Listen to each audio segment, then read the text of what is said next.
धन्यवाद देते हैं पिता परमेश्वर आज के इस घड़ी के लिए, समय के लिए, इस दिन के लिए। पिता, आपने बहुतों को बुलाया था, लेकिन जिन्होंने आपकी आवाज़ सुनी, उसे स्वीकार कर लिया, वही यहाँ पर आए हैं।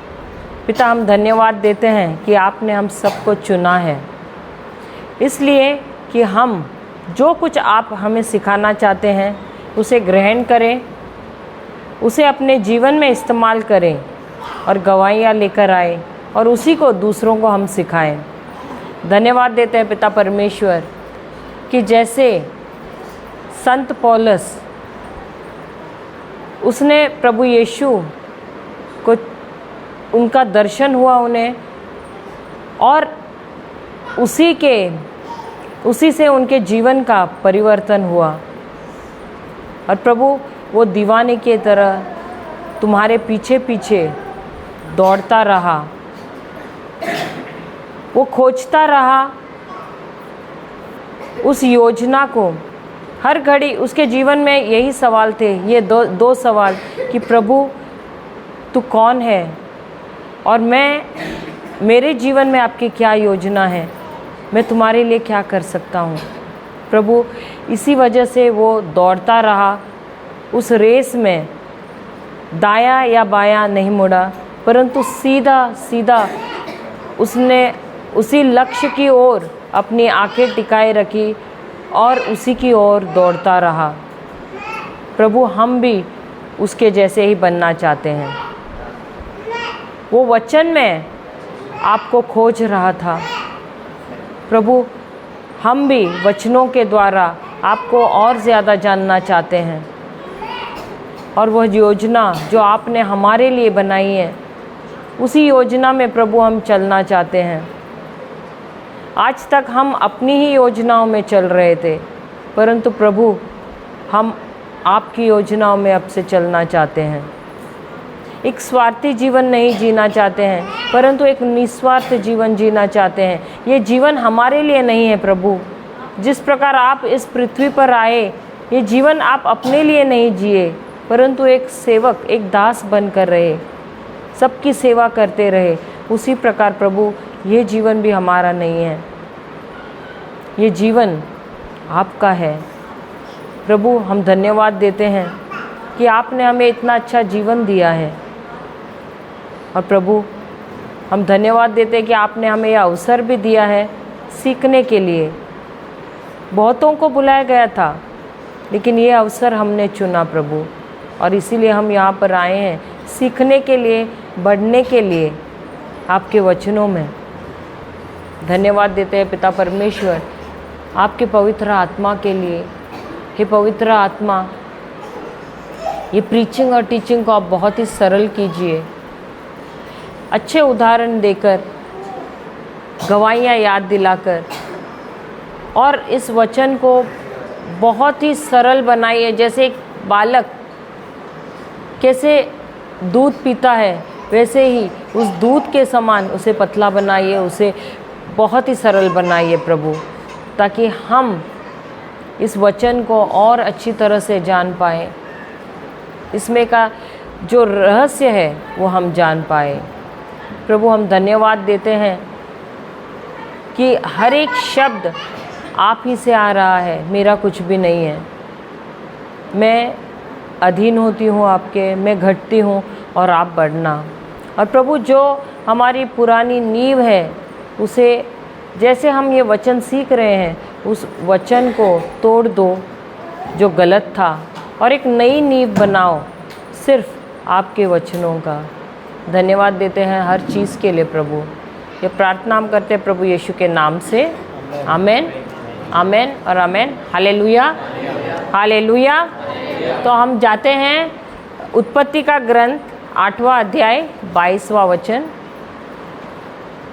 उत्पत्ति ग्रंथ 8वां अध्याय 22वां वचन।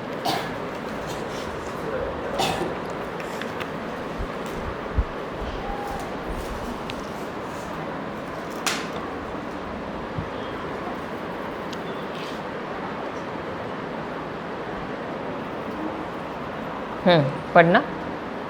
अब से अब- जब तक पृथ्वी बनी रहेगी तब तक बोने और काटने की आराम से अब से तब तक जब तक पृथ्वी बनी रहेगी तब तक अब से तब तक पृथ्वी बनी रहेगी, तब तक बोने और तब तक बोने और काटने का समय काटने का समय, ठंड और तपन क्या क्या, ठंड और तपन ठंड और तपन, धूपकाल और शीतकाल कौन सा, धूपकाल और धूप काल और शीतकाल, दिन और रात दिन और रात निरंतर होते चले जाएंगे। निरंतर होते चले जाएंगे। बस उतना ही है। Hallelujah, hallelujah. तो ये शब्द किसके हैं? परमेश्वर के। तो परमेश्वर ने क्या कहा है? अब तक जो मैंने पृथ्वी बनाई है, जब तक ये पृथ्वी रहेगी तब तक क्या रहेगा? सबसे पहले क्या दिया है? बोने और काटने का समय, फिर ठंड और तपन, फिर धूप काल और शीतकाल, और फिर दिन और रात। Hallelujah, hallelujah. अगर हमको इस चीज़ को अगर अरेंज करना है, ऑर्डर में लाना है ऊपर से नीचे, तो कौन सा पहला आना चाहिए? कौन सा पहला आना चाहिए?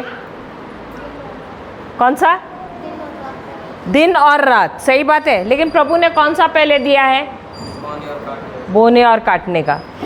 क्या दिन और रात उसके होता है, इसको जानने की हमको ज़रूरत है। दिन और रात रोज़ होता है कि नहीं? होता है ना, रोज़। सही बात है। क्या कोई ऐसा व्यक्ति है जो रात को सोने जा रहा है, लेकिन सोने से पहले उसको शंका हो रही है कि सुबह होगी कि नहीं, दिन होने वाला है कि नहीं? ऐसा कोई है व्यक्ति? क्या आप रात को कभी सोने से पहले प्रभु से दुआ करते हैं, प्रभु कल सुबह हो जाने दो, दिन हो जाने दो? ऐसे कभी ये प्रार्थना की है? कभी किसी ने की है? की है? हाथ तो उठाइए जिसने की है ऐसी प्रार्थना। की है कभी किसी ने? क्या आपको कभी एक दिन के लिए भी शंका हुई है कि दिन होने वाला है कि नहीं रात को सोने से पहले? नहीं हुई है। सही बात है। क्यों? क्योंकि आप बचपन से लेकर आप इतने बड़े हुए हैं, तो आपको यकीन है, विश्वास नहीं, आपको पूरा पूरा यकीन है, पूरा पूरा भरोसा है कि अगर मैं अब रात को सोऊंगी तो सुबह ज़रूर होगी।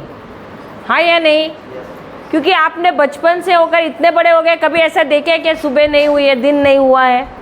नहीं, कभी भी नहीं देखा है। तो इसलिए आपको शंका हो ही नहीं रही है। सही बात है। अगर किसी ने भविष्यवाणी भी की कि अरे ये शनिचर को या ये सोमवार को, अगले सोमवार को दिन नहीं होने वाला है, आप विश्वास करोगे क्या? नहीं विश्वास करोगे। क्यों? क्योंकि आप बोलेंगे मैं तो इतने साल से, मेरे दादा भी थे, दादा ने कभी ऐसे नहीं बोला, मेरे पिताजी ने कभी नहीं बोला, मैं भी इतने से इतनी बड़ी हुई हूँ, कभी भी मैंने ऐसे देखा नहीं है कि दिन हुआ यानी नहीं हुआ, ऐसे कभी हुआ ही नहीं है, तो मैं तो इस पर विश्वास नहीं करती हूँ। सही बात है। तो यहाँ पर जो चीज़ रोज़ होती है, दिन और रात रोज़ होता है कि नहीं? सही बात है। तो आप भले आप आँख बंद करके भी है, लेकिन आप फिर भी बोलोगे कि मुझे तो पूरा यकीन है दिन होने वाला है, रात भी होने वाली है। सही बात है। तो प्रभु ये जो दिन और रात को गिनती में कहाँ रखा है? सबसे आखिर में रखा है। लेकिन अगर हम उसको ऑर्डर में रखना है तो कहाँ आना चाहिए? सबसे पहले क्या आना चाहिए? दिन और रात आना चाहिए। और उसके बाद क्या आना चाहिए? धूप और शीतकाल। सही बात है। धूप काल और शीतकाल। सही बात है। और तीसरा क्या आना चाहिए? क्या? ठंड और तपन। और उसके बाद आना चाहिए बोना और काटना। जो सबसे आखिर आना चाहिए वो प्रभु ने क्या किया है? सबसे पहले किया। क्यों रखा है ऐसे? क्यों रखा है? कभी आपने पढ़ा नहीं है ये वचन? कभी शंका भी नहीं हुई क्योंकि पढ़ा ही नहीं है। लेकिन अभी जब पढ़ा तो आपके दिमाग में भी कभी कुछ हुआ नहीं। सही बात है। क्यों?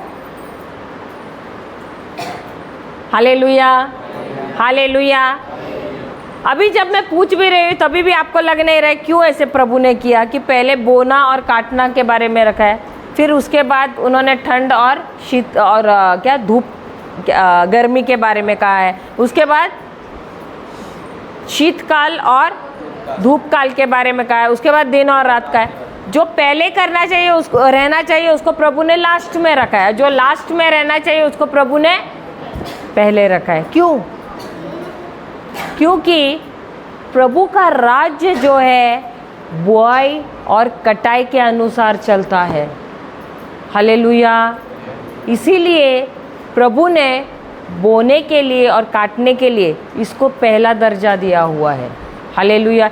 इसलिए नहीं कि दिन और रात एकदम तुच्छ है, वो तो रोज़ होता है, वो तो रोज़ हम देखते हैं। और हमको बोलने की ज़रूरत भी नहीं कि अभी चलो ये समय से ये समय तक, ये घड़ी से ये घड़ी तक दिन है, ये घड़ी से ये घड़ी तक रात होता है। सही बात है, क्योंकि दिन में प्रभु ने 24 घंटे बनाए हैं, उसमें से 12 घंटे दिन है, 12 घंटे रात है। ये हमको बोलने की ज़रूरत नहीं, क्योंकि हम पलक झपकते भी हम बोल देते हैं उसको।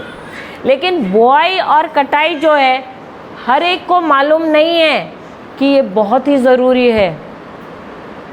और ये जो प्रभु का राज्य जो है वो इसी सिद्धांत पर चलता है, बुआई और कटाई पर। हालेलुया, हालेलुया, जय यीशु। तो हम जाते हैं मार्कुस का सुसमाचार 4 अध्याय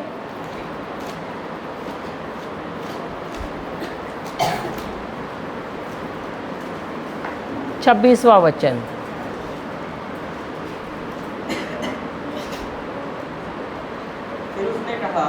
फिर उसने कहा, उसने यानी किसने? प्रभु यीशु ने कहा, परमेश्वर का राज्य ऐसा है, आराम से पढ़ना, परमेश्वर का राज्य ऐसा है जैसे कोई मनुष्य भूमि पर बीज छाटे और रात को सोए और दिन को जागे और वह भी ऐसे उगे और बढ़े कि वह नहीं जाने। फिर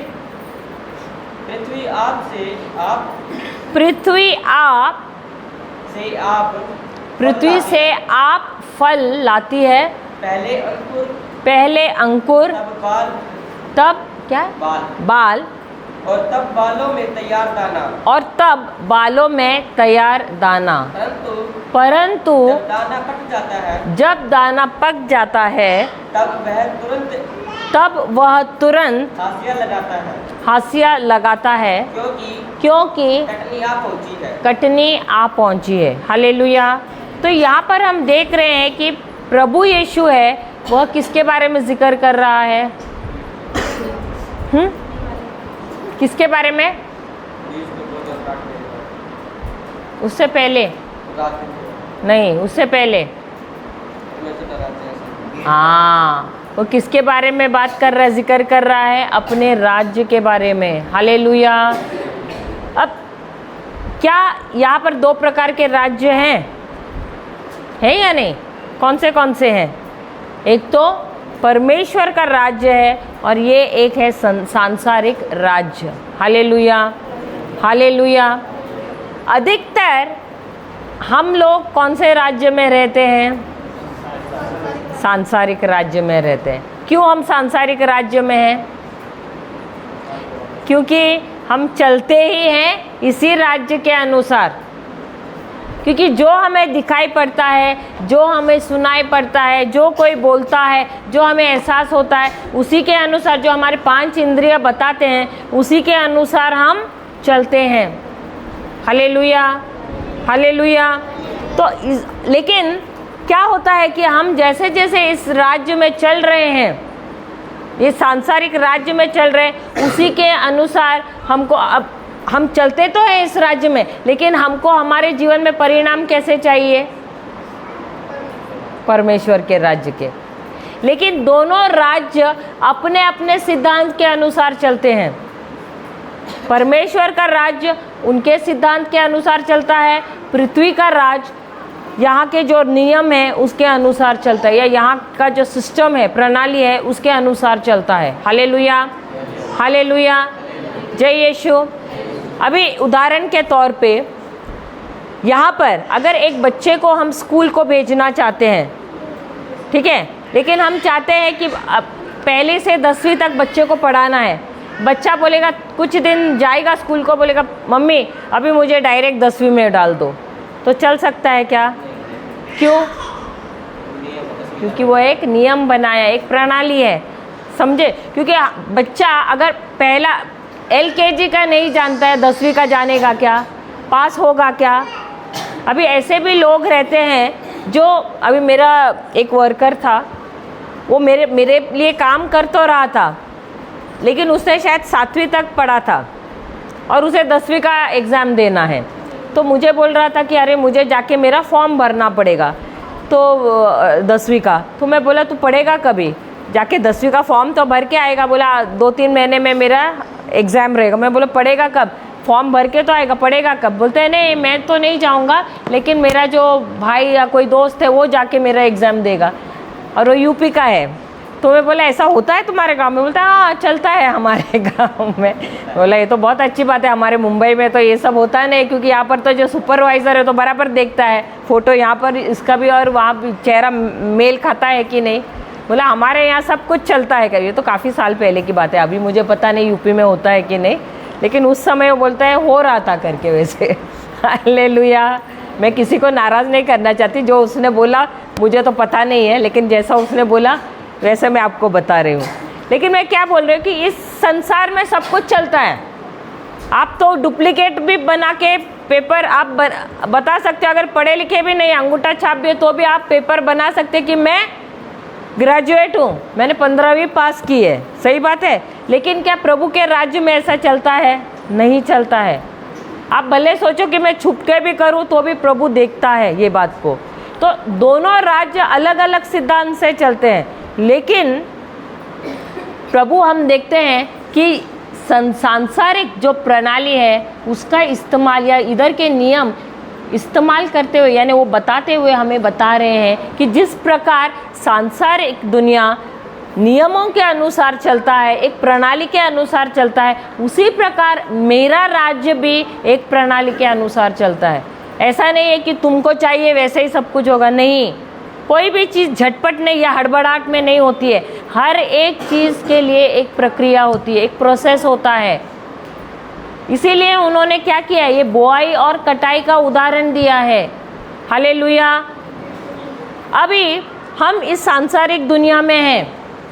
अगर हम सांसारिक दुनिया में हैं, यहाँ पर भ्रष्टाचार है, सही बात है, तो यहाँ का जो, भले हमको अच्छाई के राह में चलना है, लेकिन रोज़मर्रा के जीवन में हम क्या देख रहे हैं? गलत चीज़ें हो रही हैं, सही बात है। और इसके वजह से जो बचपन से होते होते हम क्या देख रहे हैं? हम सीख भी रहे हैं, हम देख भी रहे हैं कि गलत चीज़ें हो रही हैं, और हम भी कहीं कहीं वो चीज़ें अपनाते हैं।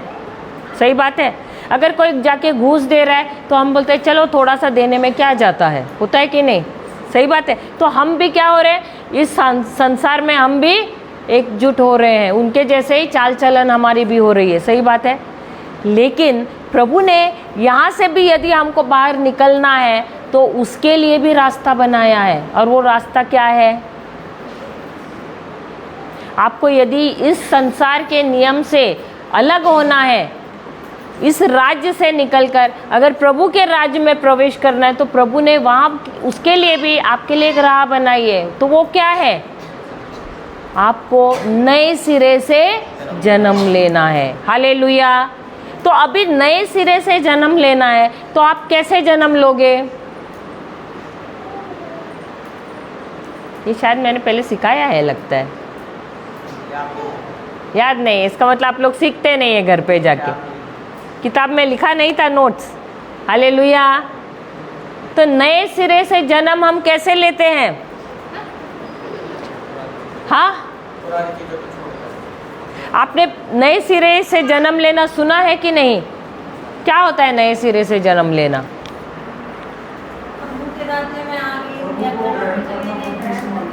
हाँ, तो कैसे लेंगे? अच्छा, हम जाते हैं, हाँ याद है आपको, जाते यूहन्ना का सुसमाचार 3 अध्याय पहले वचन में।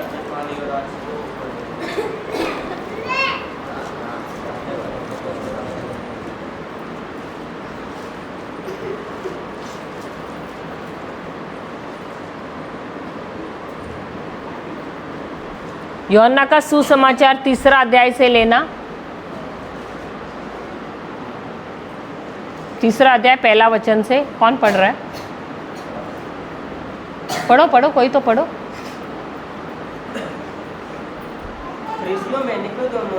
फरीसियों में निकोदेमुस नाम का एक मनुष्य था जो यहूदियों का सरदार था। उसने रात को यीशु के पास आकर कहा, हे रब्बी, हम जानते हैं कि तू परमेश्वर की ओर से है, जरूर होकर आया है। अच्छा, गुरु होकर आया है। क्योंकि कोई इन चिन्हों को इन चिन्हों को जो तू दिखाता है, यदि परमेश्वर उसके साथ न हो तो नहीं दिखा सकता। यीशु ने उसको उत्तर दिया, मैं तुझसे सच सच कहता हूँ, यदि कोई नई सिरे से ना जन्मे तो परमेश्वर के राज्य में नहीं देख सकता। अच्छा, प्रवेश नहीं कर सकता है, वही नहीं, प्रवेश नहीं कर सकता। हालेलुया। फिर निकोदेमुस ने उससे कहा, मनुष्य जब बूढ़ा हो गया तो कैसे जन्म ले सकता है? क्या वे अपनी माता के गर्भ में दूसरी बार प्रवेश करके जन्म ले सकता है?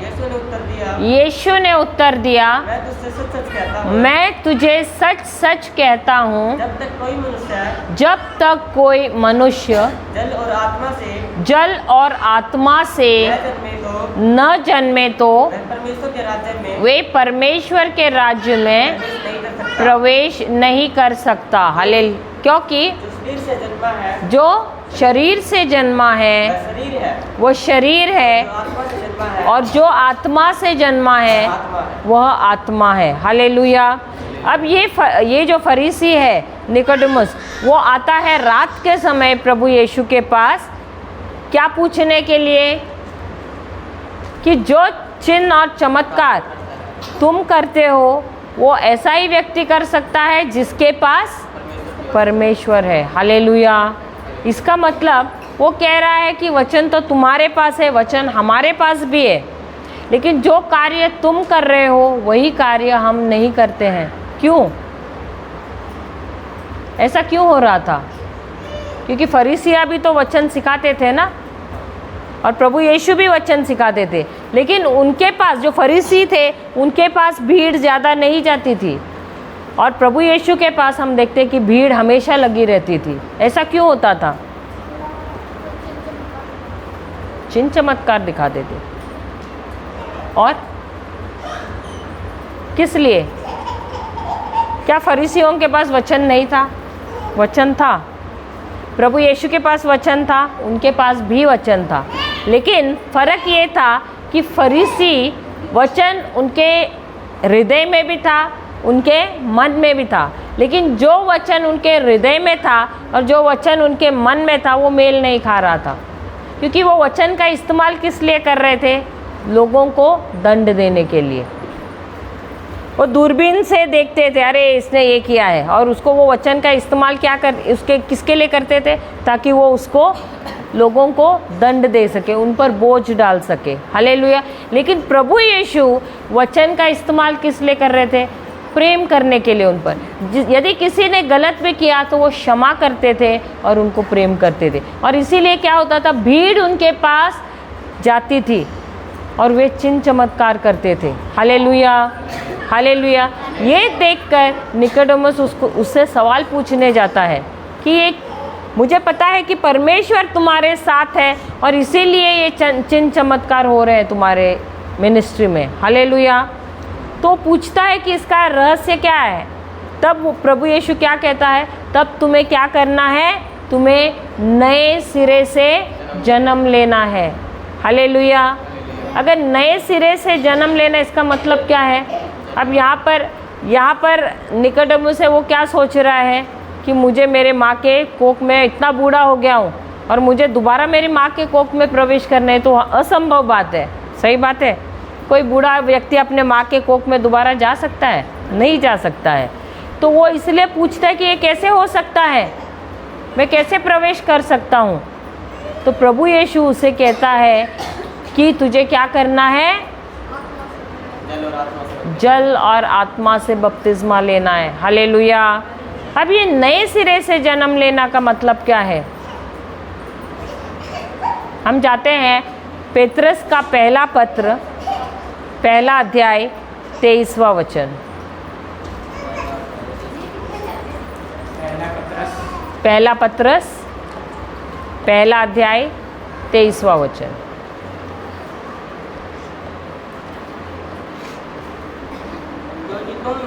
क्योंकि तुमने नाशवान नहीं पर अविनाशी बीज से परमेश्वर के जीवते और सदा ठहरने वाले वचन के द्वारा नया जन्म पाया है। हालेलुया। हालेलुया। तो हमारा पहला जन्म किससे हुआ है, किस प्रकार के बीज से। देखो, हमको यदि इस संसार से हमको ये संसार भ्रष्टाचारी संसार है, यहाँ पर सारी भ्रष्ट चीज़ें हैं। तो इस संसार से यदि हमें स्वर्गीय राज्य में प्रवेश करना है, परमेश्वर के राज्य में प्रवेश करना है, तो यहाँ पर भी हमको नए सिरे से जन्म लेना है। और यदि जन्म लेना है तो यहाँ पर किस चीज़ की ज़रूरत है, बीज की ज़रूरत है। इसीलिए परमेश्वर ने बुआई और कटाई का उदाहरण लिया है। उन्होंने क्या कहा है, परमेश्वर का राज्य किसके समान है, बीज के समान है। बोला है कि नहीं। अब बीज के समान उन्होंने राई के दाने जैसा भी कहा है।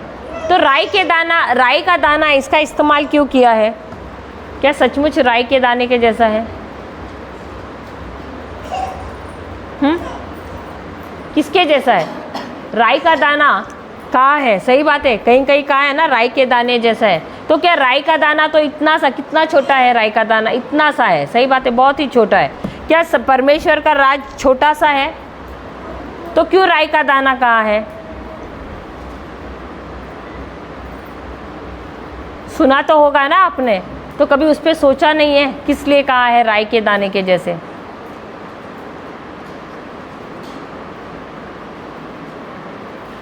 किसी ने भी सोचा नहीं।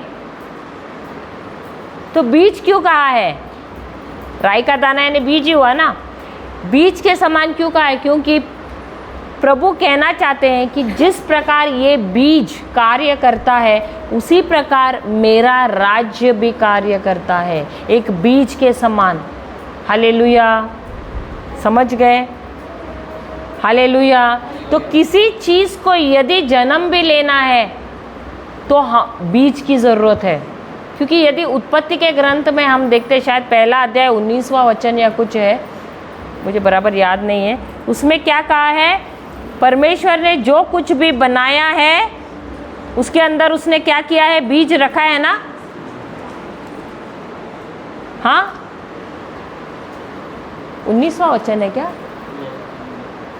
19वां है क्या 11वां है, पता नहीं, मुझे बराबर याद नहीं है, लेकिन कोई तो वचन है उसमें उन्होंने कहा है कि जो 11वां है ना, उसमें उन्होंने क्या कहा है, पढ़िए। परमेश्वर ने कहा पृथ्वी की हरी घास तथा बीज वाले छोटे छोटे पेड़ और फलदायी वृक्ष भी इनके बीज उन्हीं में से एक एक की जाति अनुसार है, एक एक की जाति अनुसार है, पृथ्वी पर उगे और वैसा ही हो गया, वैसा ही हो गया। हो गया। अच्छा, हालेलुया। तो जब परमेश्वर ने पेड़ पौधे बनाए तो उन्होंने हर एक पेड़ पौधे के लिए उसने बीज बनाई है उसी में। अगर वो बीज नहीं बना था, उसके अंदर नहीं रखता तो क्या होता?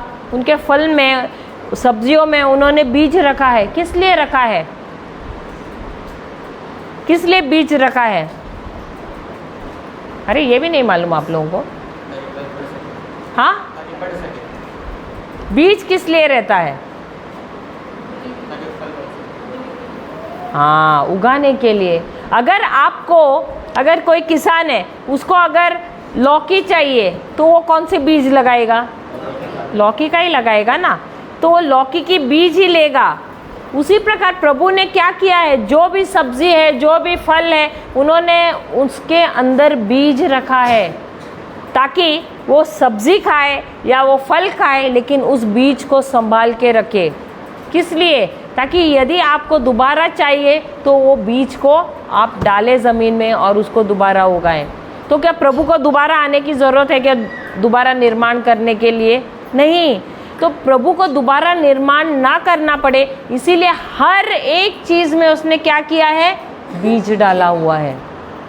तो प्रभु को दोबारा, क्या अभी आपने कभी सुना है प्रभु ने एक नया पेड़ उगाया है, नया जानवर बनाया है, नया पक्षी आया है? नहीं।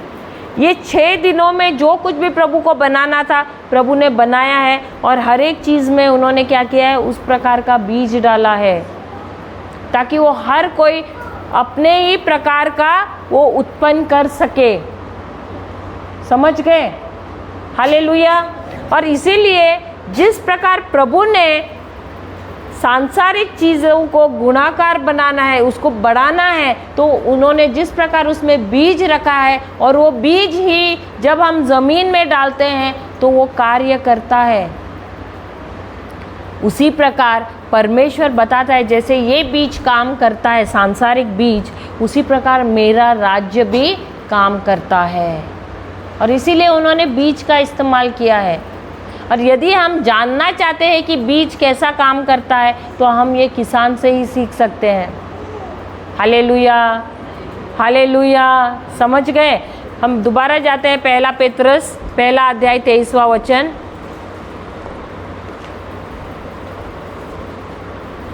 उन्होंने क्या कहा है वहां पर? कि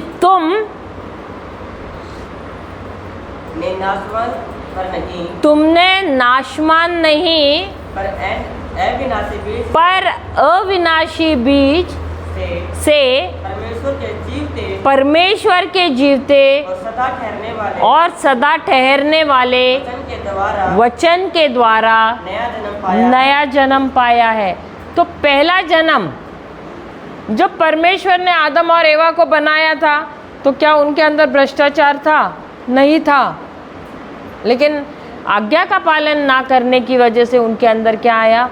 भ्रष्टाचार आया। और वचन क्या कहता है? रोमियो की किताब 6 अध्याय 16वां वचन क्या कहता है? निकालना 6 अध्याय, ये रहने दो, ये भी इसमें भी कुछ रख देना, पेन दोबारा आना है। रोमियो की किताब 6 अध्याय 16वां वचन क्या कहता है? क्या तुम नहीं जानते कि जिसकी आज्ञा मानने के लिए तुम अपने आप को दासों के समान सौंप देते हो, उसी के दास हो, चाहे पाप के जिसका अंत मृत्यु है, चाहे आज्ञाकारिता के जिसका अंत धार्मिकता है। हालेलुया। तो यहाँ पर वचन क्या कहता है?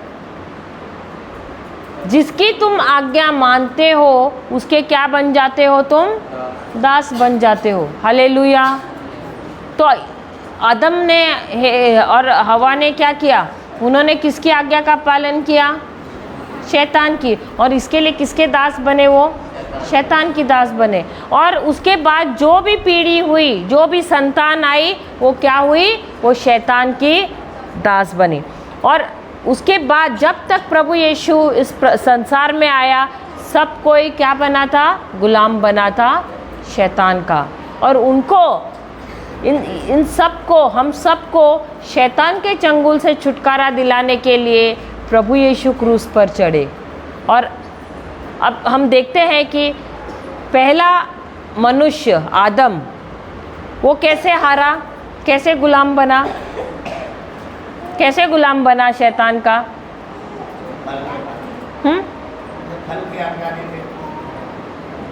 कैसे? आज्ञा पालन नहीं किया, इसकी वजह से। अब यीशु जो है, उसने कैसे विजय प्राप्त की? आज्ञा का पालन करके। हालेलुया। तो पहले मनुष्य ने आज्ञा का पालन नहीं किया, इसकी वजह से वो गुलाम बना। लेकिन दूसरा मनुष्य कौन है? दूसरा आदम कौन है? प्रभु यीशु है, जिन्होंने आज्ञा का पालन किया। और उसके वजह से क्या हुआ? उसने शैतान पर विजय प्राप्त किया। हालेलुया। तो उन्होंने हमारे लिए एक दरवाज़ा खोला, जिससे हम स्वर्गीय राज्य में प्रवेश कर सकते हैं। और वो कैसे है? कैसे है? जब हम उनके कार्यों में विश्वास करते हैं। जो कार्य प्रभु यीशु ने किए हैं, उन कार्यों में हम जब विश्वास करते हैं, तो हमारे लिए भी उन्होंने दरवाज़ा खोला है, जिससे हम स्वर्ग के राज्य में प्रवेश करते हैं। हमारा नए सिरे से जन्म होता है। हालेलुया। अब ये नए सिरे से अगर हमको जन्म लेना है, तो रोमियो की किताब 10वां अध्याय, रोमियो की किताब 10वां अध्याय 9वां वचन क्या कहता है? पढ़ो पढ़ो पढ़ो पढ़ो। कि यदि तू अपने मुंह से यीशु को प्रभु जानकर अंगीकार करे और अपने मन ने, अपने हृदय से, एक्चुअली हिंदी ट्रांसलेशन में गलत है, मन नहीं है, हृदय है। अपने हृदय में, वो ट्रांसलेशन गलत है, क्योंकि इंग्लिश में हार्ट दिया है, तो हृदय, वहाँ पर आप कैंसिल करके हृदय लिखिए। मन नहीं है, हृदय है। अपने हृदय से, वो मन कैंसिल करना, वहाँ हृदय लिख देना। अपने हृदय से विश्वास करे कि परमेश्वर ने उसे मरे हुओं में से जिलाया, तो तू निश्चय उद्धार पाएगा। अब मन से विश्वास करना, हृदय से विश्वास करने में फर्क है। क्या फर्क है? आए, हृदय अंदर मांस का टुकड़ा है, और मन क्या है?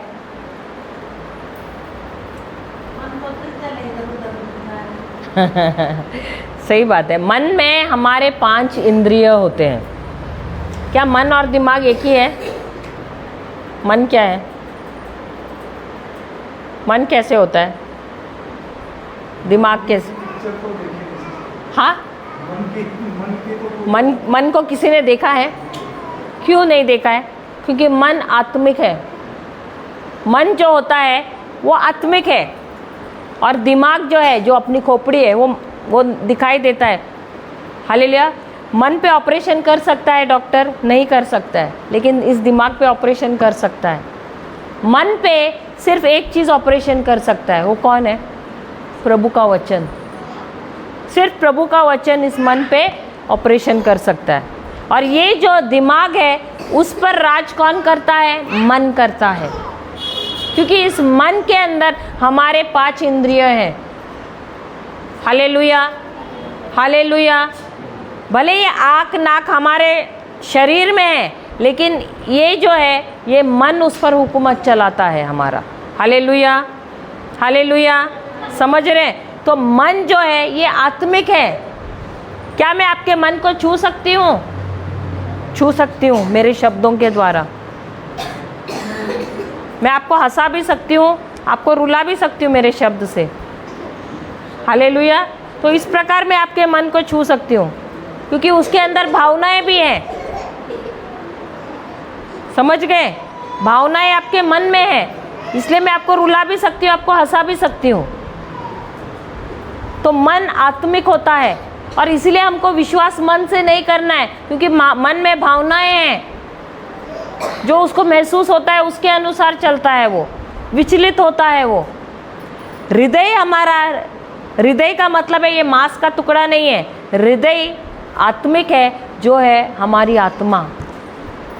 हालेलुया। और उस आत्मा के अंदर विश्वास रहता है। समझ गए? उस आत्मा के अंदर पवित्र आत्मा वास करता है। हृदय यानी हमारा दिल नहीं है, हृदय यानी हमारी आत्मा है। समझ गए? तो हृदय और दिल में फ़र्क है। समझ गए यहाँ तक सब जन? मैं कंफ्यूज नहीं कर रही हूँ ना? हालेलुया। इसलिए ये टीचिंग को दोबारा देखना, एक बार सुनने से पक्का नहीं होगा। जो भी टीचिंग्स है बार बार सुनो ताकि पक्का हो जाए। तो हृदय जो है उसके अंदर विश्वास रहता है, और हमको प्रभु ने बनाया है कि हम हृदय से चले, ना कि मन से चले। तो जो व्यक्ति इस दुनिया में चलता है वो हृदय से नहीं चलता है, इसके लिए वो शिकार बनता है हर बार। हालेलुया। लेकिन जो व्यक्ति हृदय के अनुसार चलता है, क्योंकि हृदय में विश्वास है, हृदय में वचन है प्रभु का, हृदय में पवित्र आत्मा वास करता है, वही व्यक्ति है जो विजय में चलता है। और हमको प्रभु ने विजय देने वाले हैं। सही बात है, देने वाले हैं। Hallelujah, hallelujah, hallelujah. दिया है हमको। विजय कौन देता है? प्रभु। प्रभु देता है, प्रभु देता है। कौन देता है हमको विजय? कौन देता है? प्रभु देता है कि नहीं? हाँ या नहीं? देता है कि नहीं? इसलिए आंसर नहीं देने का। कौन देता है? प्रभु देता है कि नहीं हमको विजय? प्रभु देता है। देखो कौन देता है? कौन देता है विजय? कौन देता है? हाँ, 1 यूहन्ना 5:4 क्या कहता है? कौन देता है हमको? 1 यूहन्ना 5:4।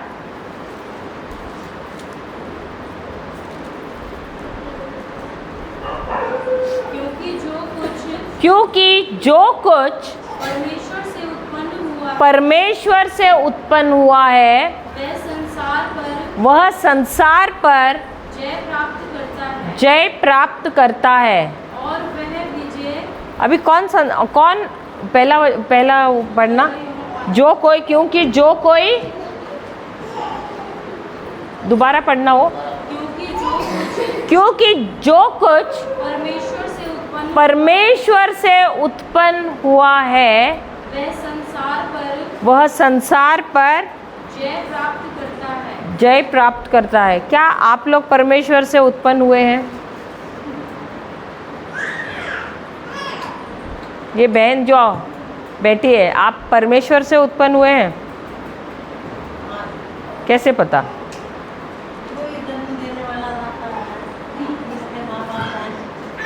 कौन है आपके माँ बाप?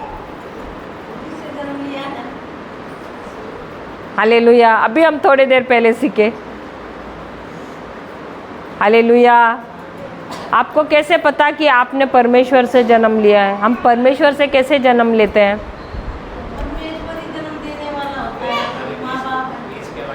अभी तो थोड़ी देर पहले हमने सिखाया, नाशमान बीज और अविनाशी बीज। तो आप कौन से बीज से उत्पन्न हुए हैं? पहला जन्म किससे हुआ है? नाशमान बीज से हुआ है। सही बात है। वो हमारे माता पिता से, माँ का अंडा और पिता का बीज। सही बात है। उससे हमारा पहला जन्म हुआ है। सही बात है। तो वो भ्रष्ट है, वो बीज जो है वो भ्रष्ट है। इसीलिए जब हम देखते हैं प्रभु यीशु को जन्म लेना था तो वहाँ पर पुरुष को नहीं शामिल किया गया है। क्यों? क्योंकि जो बीज पुरुष का है वो उसमें भ्रष्ट है, वो लहू जो है उसमें भ्रष्टाचार है। और इसीलिए प्रभु यीशु के जन्म में सिर्फ एक स्त्री शामिल थी। Hallelujah, hallelujah. लेकिन हमारे और आपके पहले जन्म में दोनों माता पिता शामिल है, और इसीलिए हमारे अंदर भ्रष्टाचार है और हम इस संसार के हैं। लेकिन यदि हमको इस संसार से उस संसार में, प्रभु के संसार में प्रवेश करना है, तो हमको नए सिरे से जन्म लेना है। यही हम सीख रहे हैं। तो ये वचन क्या कह रहा है? अगर आपको नए सिरे से जन्म लेना है तो आपको कौन सा बीज लेना है अंदर? अविनाशी बीज। और ये अविनाशी बीज कौन सा है? परमेश्वर का वचन। कौन सा है?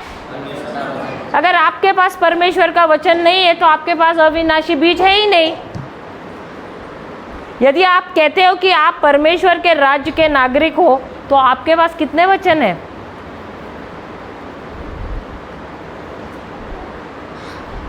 है वचन?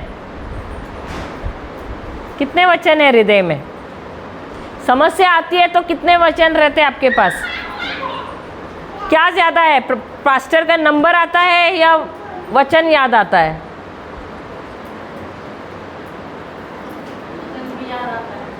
आता है वचन याद? आता है?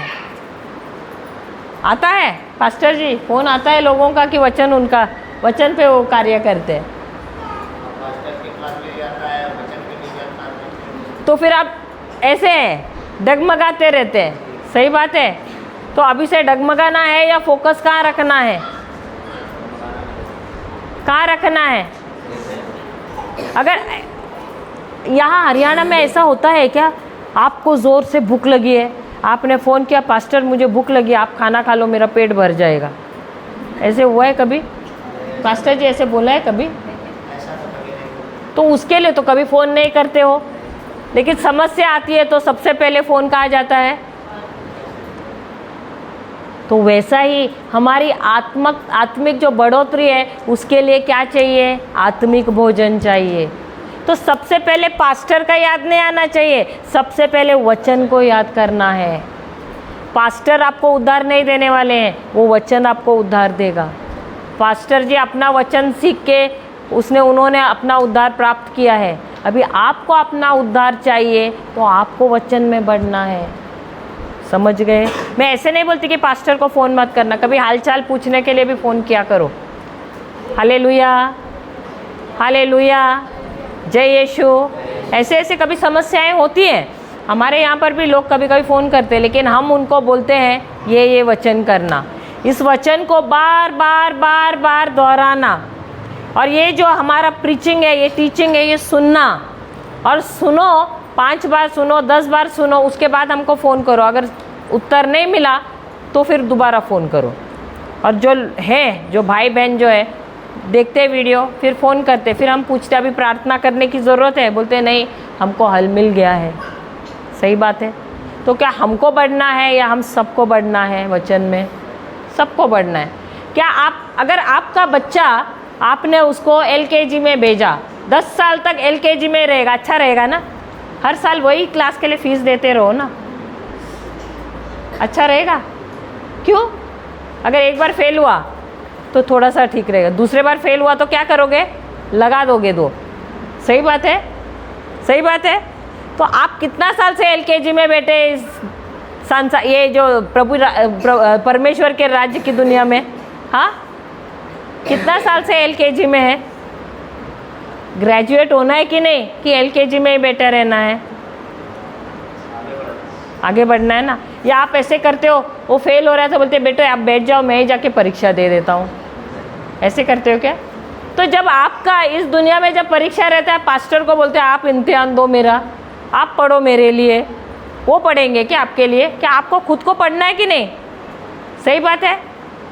आपका बेटा बचपन से बड़ा होने तक ऐसे ही रहेगा, शादी के दिन भी ऐसे ही खड़ा है, और नैपी पैड भी पहना है, अच्छा दिख रहा है। अच्छा लगता है? हाँ, आपको तो 35 साल की उम्र, 30 साल की उम्र में भी बेटा ऐसा अच्छा नहीं लगता है। अभी आप लोग तो कोई 50 साल, 60 साल, 70 साल हुए, अभी भी आत्मिक दुनिया में ऐसे ही है। अच्छा लग रहा है? लग रहा है अच्छा? तो बढ़ना है कि नहीं? बढ़ना है कि नहीं? प्रवेश तो किया है, एडमिशन लिया है, लेकिन पढ़ाई नहीं कर रहे और फेल होते जा रहे हैं।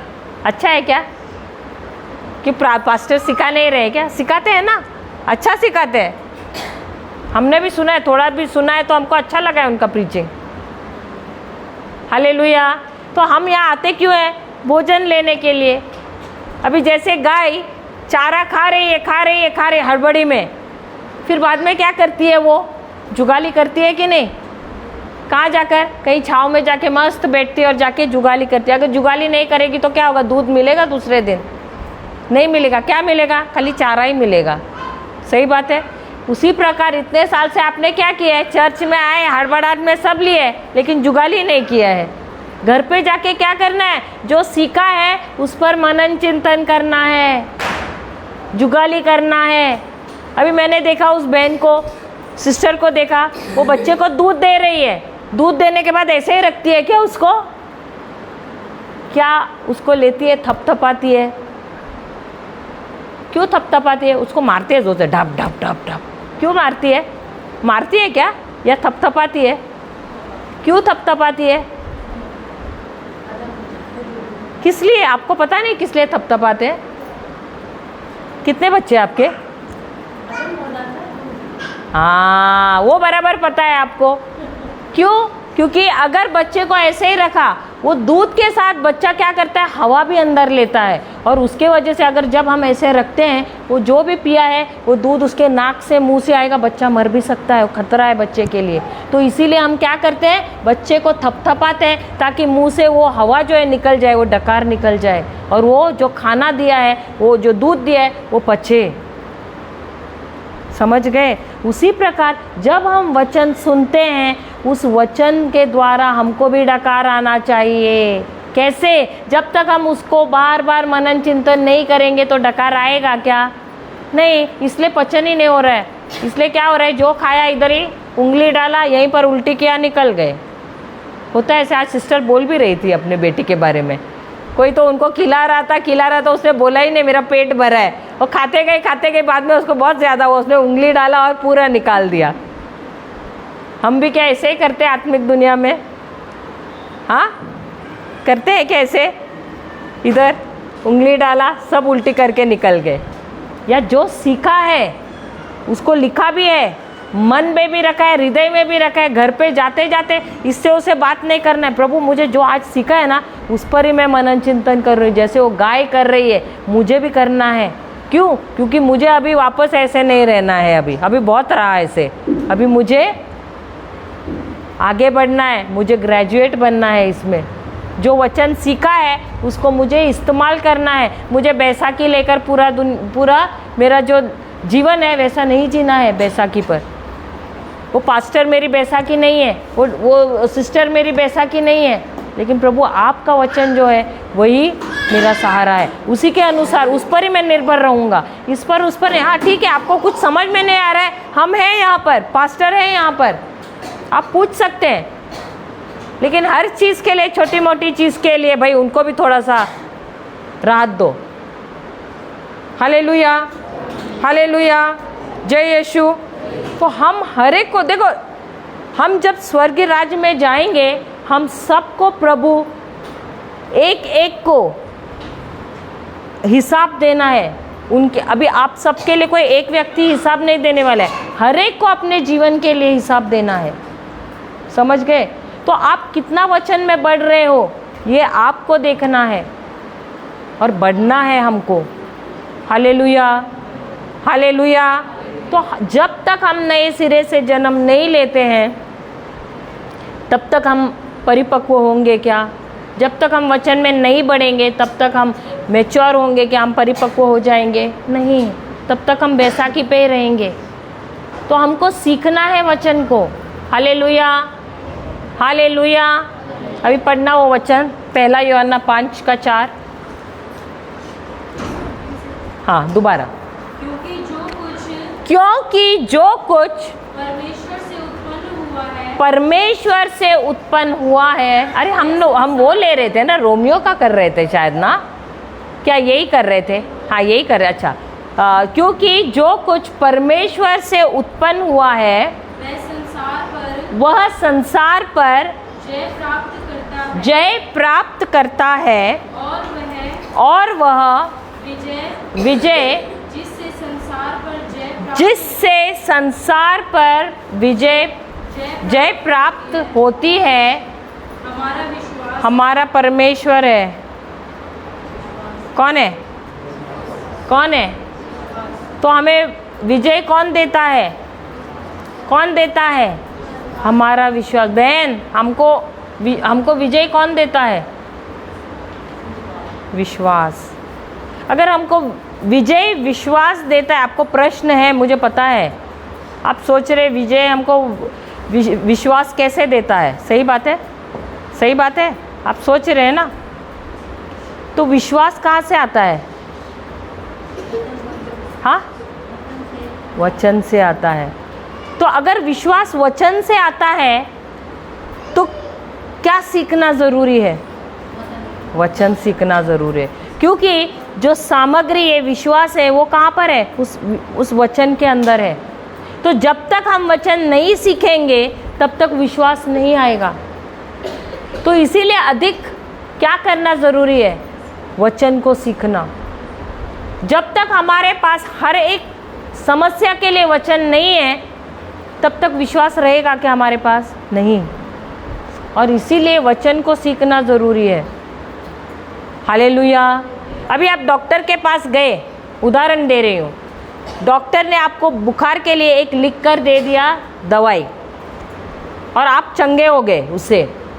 अभी समझो महीने के बाद, और वो पर्ची आपके पास है, महीने के बाद दोबारा आपको बुखार आया, आप डॉक्टर के पास जाओगे या वो पर्ची जाकर दिखाओगे केमिस्ट को और बोलोगे कि मुझे ये दवाई दो? कौन सा करोगे? हाँ, डॉक्टर के पास जाओगे। पैसे ज़्यादा है? नहीं, मैं आपको उदाहरण दे रही हूँ। आपको दवाई दी है डॉक्टर ने, और वो दवाई लेने से आराम भी मिला है, लेकिन महीने के बाद दोबारा हो गया है। मैं ऐसे नहीं बोले कि ठीक नहीं हो, महीने के बाद दोबारा आप बारिश में भीग गए, आपको वापस बुखार आया, तो आप डॉक्टर के पास जाओगे, वही पर्ची लेकर जाओगे, केमिस्ट के दवाई लोगे, क्या करोगे? पर्ची लेके जाओगे ना, नहीं तो डॉक्टर को आपको दोबारा डबल पैसा देना है। उससे तो आप जाओगे, पर्ची लोगे और आप दवाई लोगे, तो क्या होगा? ठीक हो जाओगे। उसी प्रकार परमेश्वर का वचन, अगर आपके पास समस्या है तो आपको जिस वचन ने आपको समाधान दिया है, उसका हल दिया है, तो आप वो वचन संभाल के रखोगे कि नहीं अपने हृदय में? करोगे कि नहीं? और जैसे जो दवाई ने आपको हल दिया है, आपको ठीक किया है, क्या आप दूसरे को भी बताते, अरे पता है मैंने ये दवाई ली और मुझे राहत मिला, तो तुम भी ले लो? अक्सर बच्चों के इसमें हम ऐसे ही करते, मेरे बिटिया को मैंने ये दिया, वो ठीक हो गई, तुम भी अपने बिटिया को ये दे दो। सही बात है, ऐसे हम बोलते हैं। वैसा ही वचन का भी हमने ऐसे ही करना है। जो वचन ने मुझे अच्छाई लाई है, मेरे जीवन में भलाई लाई है, वही वचन को क्या करना है? मुझे सीखना है, दूसरों को भी देना है। Hallelujah, hallelujah. तो आप क्या कर रहे हो? आप क्या हो रहे हो? आप बढ़ रहे हो वचन में, और जितना हम दूसरों को भी देते हैं उतना हमें भी और मिलता है। हालेलुया, जय यीशु, जय यीशु। तो हमको विजय कौन देता है? कौन देता है? कौन देता है? हाँ, वचन क्या? हमारा विश्वास। हमारा विश्वास कौन देता है? हमारा मैं दोबारा सवाल पूछूंगी तो मुझे पता चलेगा वचन आपके हृदय में है या आपके मन में है। समझ गए? समझ गए? हालेलुया। आप बुरा नहीं मान रहे ना? बुरा नहीं मान रहे ना? भले आपको अभी बुरा लगेगा, लेकिन बाद में जब आपके जीवन में समस्याएं आएंगे तब आप बोलोगे अच्छा हुआ सिस्टर आपने मुझे टोका करके। हालेलुया।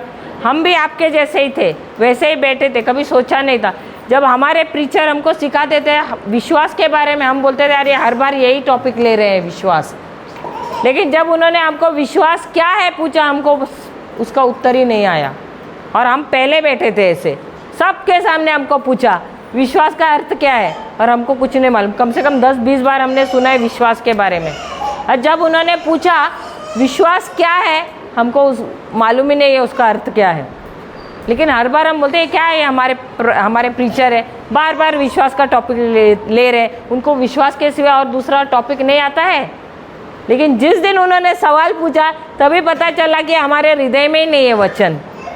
फिर हमने ठान लिया कि हम विश्वास के बारे में सीखेंगे, उसमें हम दृढ़ रहेंगे, उसको हम पक्का करेंगे, क्योंकि ये विश्वास ही है जो हमको विजय देता है। और जो हमको विजय देता है उसके बारे में अधिक जानना ज़रूरी है कि नहीं? हाँ या नहीं? जो चीज़ आपको लाभ लाता है आपके जीवन में, क्या उसके बारे में आप सीखते हो कि नहीं? उसी प्रकार यदि विश्वास हमको लाभ दे रहा है, हमको विजय दे रहा है, तो विश्वास अगर हमारे जो बिल्स है बोलते हैं ना, जो हमको अभी हम जो है हम किसी के ऊपर निर्भर नहीं है, हम अपने खुद की टिकट के पैसे हम खर्च करते हैं। हम क्या यहाँ पर आके कभी हमने डब्बा रखा है या हाथ फैलाए हैं? नहीं, क्योंकि विश्वास ही हमारे बिल्स क्या करता है, पेमेंट कर देता है। हम जहाँ कहीं जाते हैं हम खाना तक दे देते हैं। वो कैसे होता है? हम कभी किसी से पैसा नहीं मांगते हैं, और कभी कभी कोई कलीसिया हमको पैसा भी देते हैं, लेकिन हम लेते भी नहीं है। कैसे? क्योंकि विश्वास हमारा पैसा देता है। Hallelujah, hallelujah. तो इसीलिए अधिक जानना ज़रूरी है कि विश्वास क्या है, और ये विश्वास जानने के लिए हमको वचन सीखना ज़रूरी है। हालेलुया, हालेलुया, जय यीशु। दोबारा जाते हैं हम रोमियो की किताब 10वां अध्याय 9वां वचन।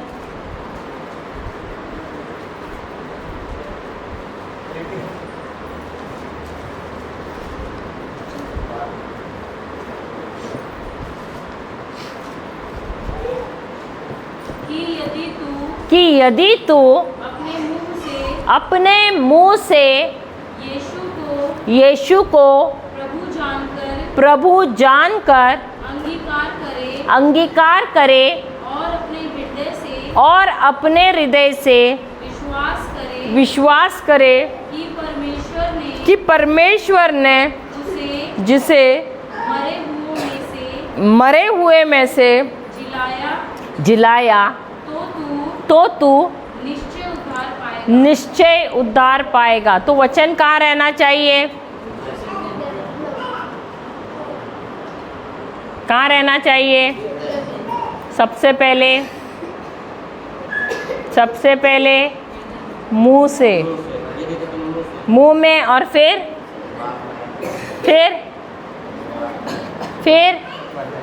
हाँ, फिर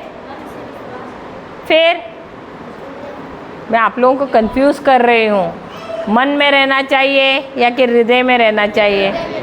मैं जानबूझ के कर रही हूँ। मैं भी देखना चाहती हूँ कि आपके हृदय में वचन है या मन में है। तो मैं तो ऐसे करूँ, कुछ भी करूँ, लेकिन आपका उत्तर सही होना चाहिए, क्योंकि आप तो बाइबल में देख रहे हैं, उसके बावजूद भी गलत उत्तर दे रहे हैं। हालेलुया। तो मुंह से क्या करना है? मुंह से क्या करना है? अंगीकार करना है। क्या अंगीकार करना है? कि यीशु प्रभु है।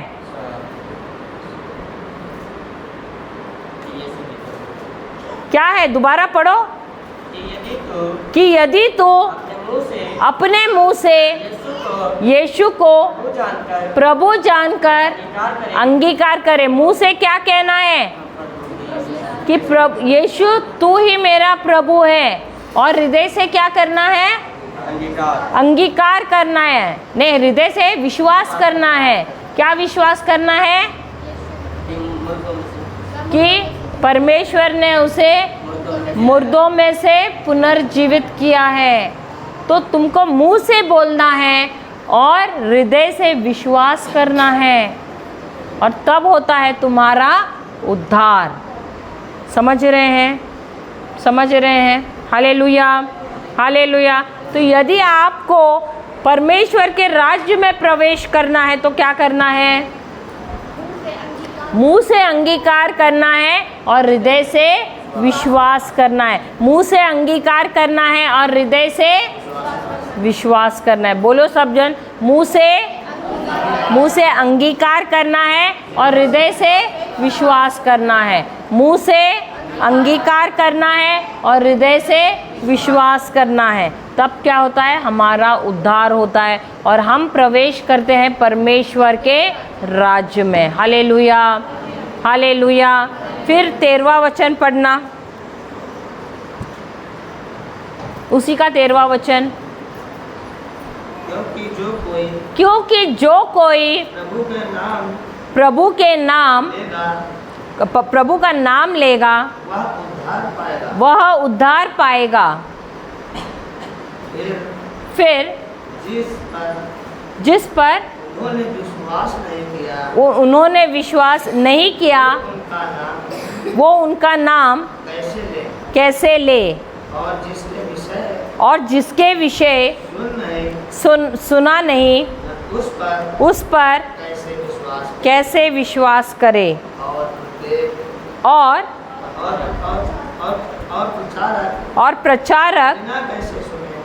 प्रचारक बिना कैसे सुने? और यदि क्या भेजे ना जाए जो तो कैसे प्रचार करे? हाँ, जैसे लिखा है उनके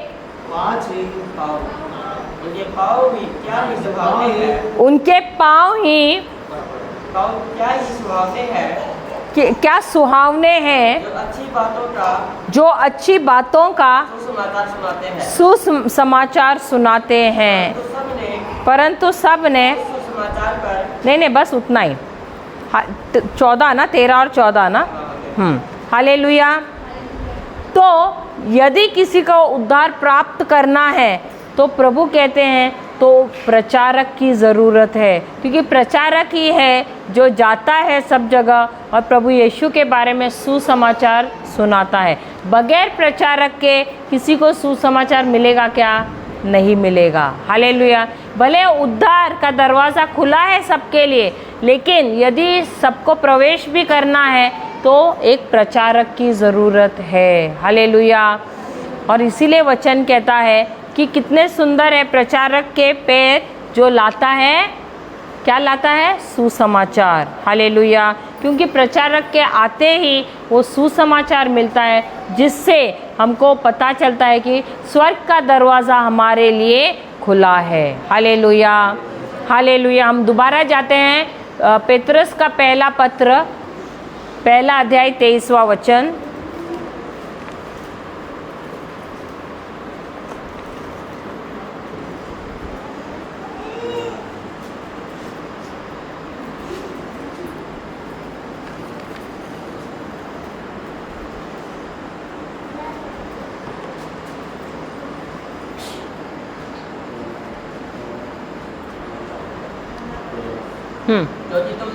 क्योंकि तुमने नाशवान नहीं पर अविनाशी बीज से परमेश्वर के जीवते और सदा ठहरने वाले वचन के द्वारा नया जन्म पाया है। तो पहला जन्म हमारा किससे हुआ था?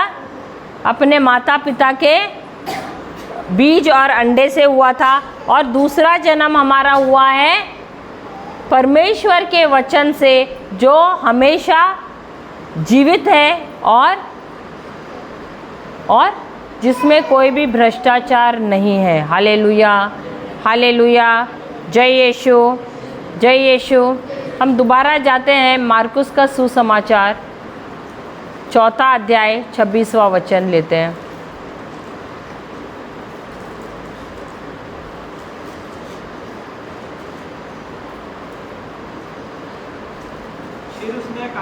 फिर उसने कहा परमेश्वर का राज्य ऐसा है जैसा कोई मनुष्य भूमि पर बीज छीटे। अब उन्होंने क्या कहा, प्रभु यीशु ने क्या कहा, परमेश्वर का राज्य किसके समान है, जैसा कोई भूमि पर बीज छीटे। हालेलुया। अब ये भूमि पर बीज किसको ये करना है, कौन ये करता है, छिड़कता है, कौन, किसान। वैसे ही हमारे आत्मिक दुनिया में किसको बीज लेना है, बीज कौन छिड़कना चाहिए, हाँ हाँ, हमें छिड़कना है। किसको, हमें छिड़कना है। तो ये जो बीज है, बीज क्या है, ये बीज क्या है, परमेश्वर का वचन है। और ये जो वचन है इसको हमको छिड़कना है कहाँ पर, हमारे, सबसे पहले हमको इसको हमारे मुंह में लेना है। और जब हम मुंह में लेते हैं, कानों के द्वारा ये वचन कहाँ जाते हैं, हमारे हृदय में जाते हैं। और हृदय से हमको मुंह में लेना है, उसको कानों से अंदर लेना है और उसको हमारे हृदय में बोना है। Hallelujah, hallelujah. तो क्या हम रोज़मर्रा के जीवन में प्रभु का वचन लेते हैं, उसको बोलते हैं, उसको डिक्लेयर करते हैं, घोषणा करते हैं क्या, क्यों नहीं करते हैं? क्या आप लोग किसान हैं या नहीं? यहाँ पर कितने लोग किसान हैं, कितने किसान हैं? आप किसान हैं, आप भी किसान हैं? यहाँ पर किसान, कितने किसान हैं? एक ही किसान है, बाकी सब किसान नहीं है। आप भी किसान हैं, आप लोग किसान हैं? कौन से किसान, सांसारिक, आत्मिक? तो यहाँ पर 2-3 ही खाली आत्मिक किसान है, बाकी हाँ। तो क्या हमको आत्मिक किसान बनना है कि नहीं? तो आप आत्मिक किसान बनना चाहते हैं तो अभी से आपको क्या करना है, बीज बोना है। कहाँ पर, रास्ते पर नहीं, अपने हृदय में। हालेलुया, हालेलुया, जय यीशु, जय यीशु। तो प्रभु यीशु चाहते हैं, वो कहते हैं कि परमेश्वर का राज्य कैसा है, जैसे कि एक किसान बीज बोता है। कहाँ पर, ज़मीन में। तो ये जो हमारा हृदय है वो क्या है, ये ज़मीन है। और इस ज़मीन के अंदर हमको रोज़ बीज बोना है।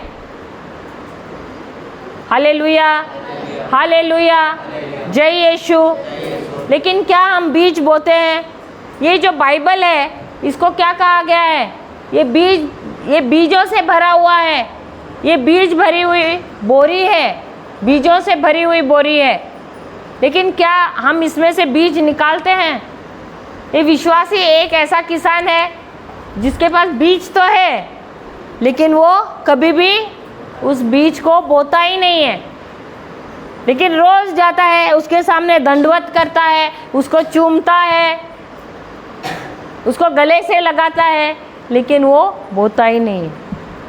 हालेलुया, हालेलुया, जय यीशु।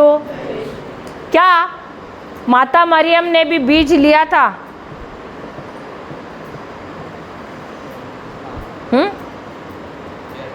लिया था ना। जब तक बीज नहीं लेगी कुछ होता था, नहीं लेती तो कुछ होता नहीं। Hallelujah, hallelujah. अब कभी मैंने तो एक देखा है कि यहाँ हरियाणा में मुर्गियों के बारे में, अंडे के बारे में किसी को पता ही नहीं। कल हम लोग कहीं गए थे, वहाँ हमने पूछा मुर्गी को, वो अगर चूज़े चाहिए तो अंडों पर कितने दिन के लिए बैठती, वो सब ऐसे देख रहे हैरान होकर। मैंने बोला मुर्गियाँ देखी है? बोलिए देखी तो है, लेकिन कितने दिन लगते हैं उनको पता ही नहीं है। तो मैं भी हैरान हो गई।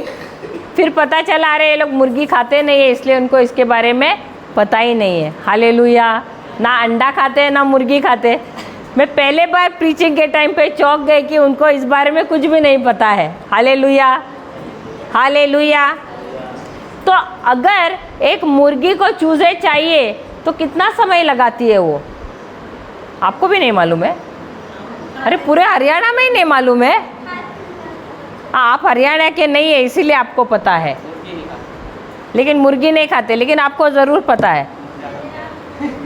क्या क्या क्या बोल रहे? तो आपको पता है मुर्गी कहाँ बैठती है? मुर्गी कहाँ बैठती है चूजे चाहिए तो? पेड़ पे?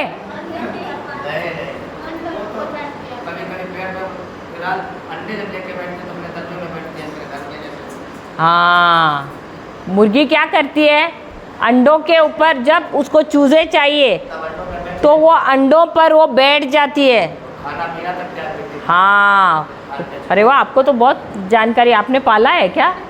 देखा है। अच्छा, तो भी जानकारी बहुत अच्छी है देख के। हालेलुया। अच्छा, आप तो बोल रहे कि पाला नहीं है, पाले है ना? हाँ, हालेलुया। कम से कम मुझे खुशी हुई, किसी को तो पता है।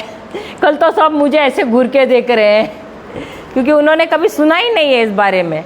हालेलुया। तो मुर्गी क्या करती है? उस अंडों पर बैठती है। हालेलुया। क्यों बैठती है? क्योंकि उन अंडों को उसको गर्माहट देनी है, और उसकी वजह से जैसे भाई साहब बोल रहे हैं वो खाना तक त्याग देती है।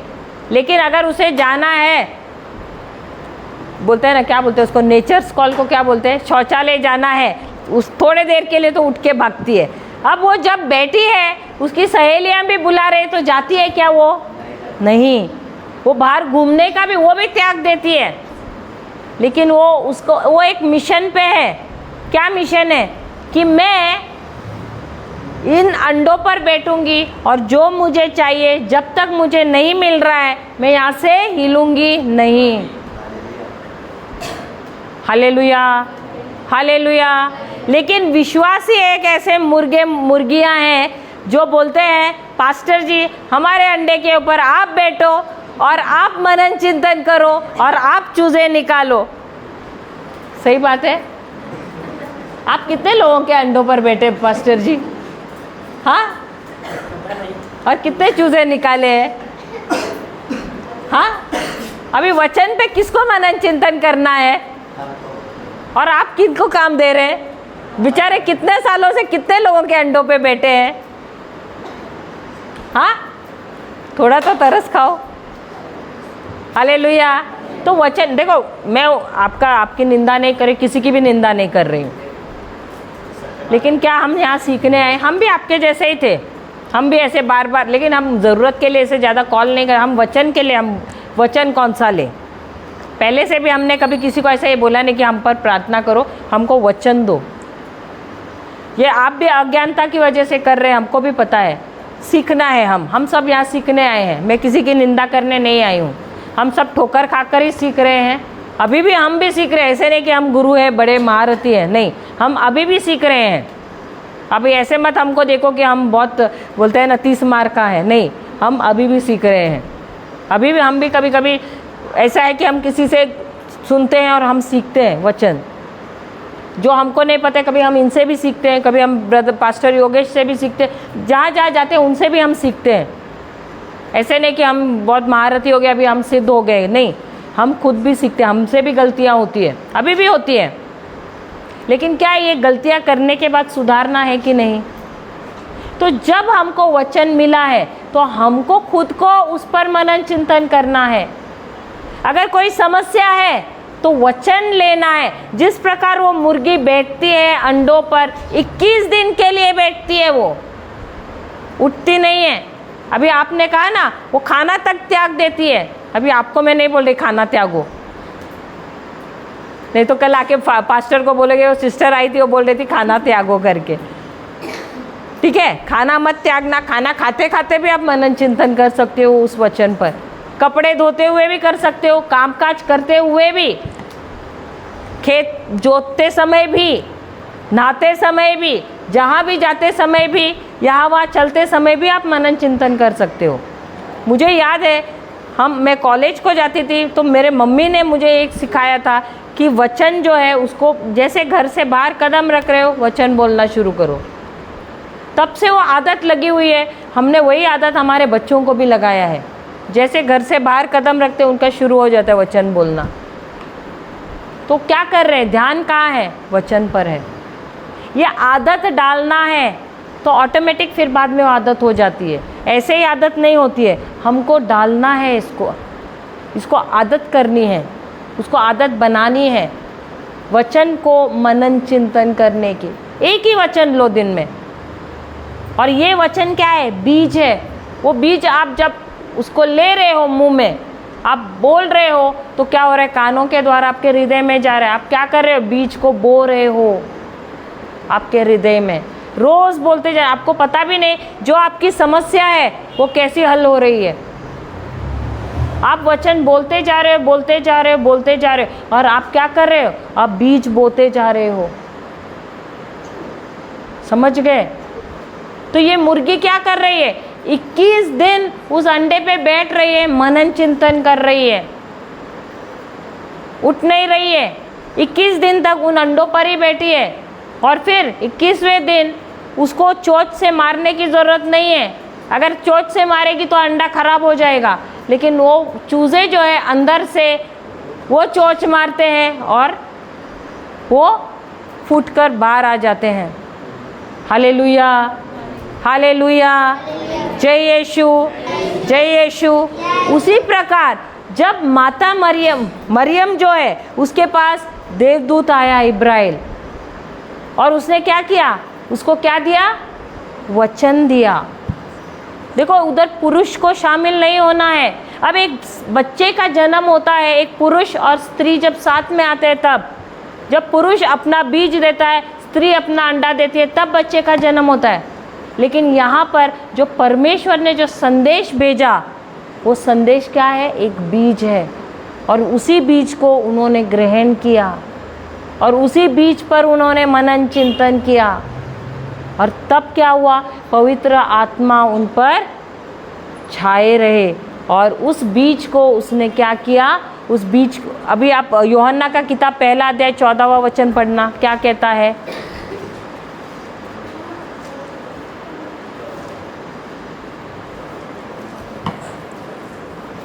यूहन्ना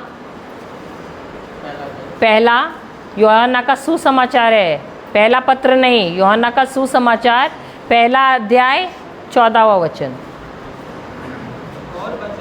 और वचन देहधारी हुआ और अनुग्रह और सच्चाई से परिपूर्ण हुआ। कहीं कहीं दिया है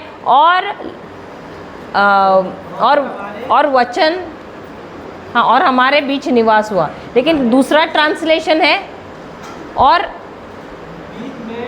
नहीं, दूसरा ट्रांसलेशन है क्या किसी और का? और वचन देहधारी हुआ। नहीं, और कोई ट्रांसलेशन है? और वचन ने मांस और लहू धारण किया, ऐसे भी दिया है कहीं कहीं। और हमने उसकी ऐसी महिमा देखी। नहीं, कोई और ट्रांसलेशन है? देहधारी दिया है, एक ही शरीर धारण करना या मांस और हाँ। नहीं, कोई इसमें इंग्लिश इसमें दिया है कि मांस और लहू को धारण किया है। The word took on itself flash and blood, ऐसे दिया हुआ है। तो वचन जो है, ये जो वचन जो मरियम ने उन्होंने लिया देवदूत से, उन्होंने क्या किया? उस पर मनन चिंतन किया, और पवित्र आत्मा जैसे वो मनन, देखो उनको ऐसा नहीं कि ऐसे लिया वचन और वो देहधारी हुआ, नहीं, उनको वो वचन को लेना पड़ा, उस वचन को उनको क्या करना पड़ा? मनन चिंतन करना पड़ा उस पर। और उसके बाद वो इतना हद तक वो मनन चिंतन कर रही थी कि वो वचन उसके साथ एक हो गया। अब ये जो बच्चा जो स्त्री के गर्भ में है, वो क्या वो माँ के साथ एक है कि नहीं? उसका जो नाल है, वो बच्चे का नाल माँ के नाल के साथ जुड़ा हुआ है। सही बात है। उसी प्रकार ये वचन जो है उसके साथ वो एक हो गया है, और क्या होता है? पवित्र आत्मा उस पर छाया, और उस बीज को या उस वचन को उसने क्या किया? उसको किस में बदला? मांस और लहू में बदल दिया। हालेलुया।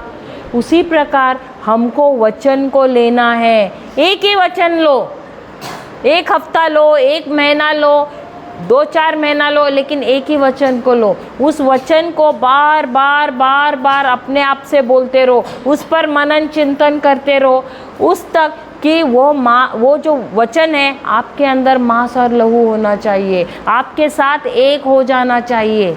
तो उठते बैठते भी जब आप मुंह खोल रहे हो तो वो वचन आपके साथ ऑटोमेटिकली आना चाहिए। जब आपके जीवन में परिस्थिति आता है तो अब ये वचन को आपसे बात करना है, आप नहीं बात करेंगे, ये वचन आपको अंदर से आपसे बात करना शुरू करता है। Hallelujah, hallelujah. उसको कहते हैं वो वचन आपके अंदर मांस और लहू हो गया है। हालेलुया। तो ये जो वचन है एक बीज के समान है, और ये बीज आपको कब फसल देगा? जब आप उसको बोओगे। लेकिन हम लोग क्या कर रहे हैं? हम लोग इस संसार में रह रहे हैं, फसल तो हमको चाहिए स्वर्गीय राज्य का, लेकिन हम बीज ही नहीं बोते हैं। कभी किसी किसान को देखा है बीज लिया है, अरे वाह बहुत अच्छा बीज है, रखा टेबल पे, गया जोतने, 6 महीने तक पानी डाल रहा है, उग रहा है वहाँ पर, लेकिन फसल ही नहीं मिल रहा है। क्या उग रहा है वहाँ पर? घास फूस। फसल मिलेगा क्या? वैसे ही है हमारे जीवन में, हम जोत तो रहे हैं लेकिन हम बीज ही नहीं डाल रहे हैं। सही बात है। तो क्या बीज डालना ज़रूरी है? तो बीज कौन डालेगा? किसकी जिम्मेदारी है बीज डालना? हमारी खुद की है। तो जब तक हम बीज नहीं डालेंगे तब तक कुछ मिलेगा क्या? नहीं मिलता है। अगर आपने किसी बीज को देखा तो क्या नज़र आता है? किसी किसान को अगर दिया तो किसान को क्या दिखेगा? फसल दिखेगा कि नहीं? उसी प्रकार का फसल दिखेगा कि नहीं? सही बात है। तो जब आप वचन की तरफ देख रहे हो, उस पर मनन चिंतन कर रहे हो, किस प्रकार का फसल मिलेगा आपको? उसी प्रकार का फसल मिलेगा। सही बात है। तो क्या हमको मनन चिंतन करना ज़रूरी है उस वचन पर? बीज सबके पास है।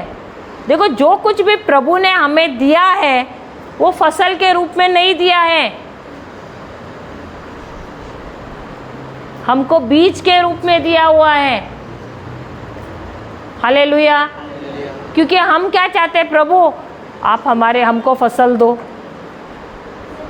बोलते हैं कि नहीं? लेकिन हम बीज ही नहीं लगाते हैं।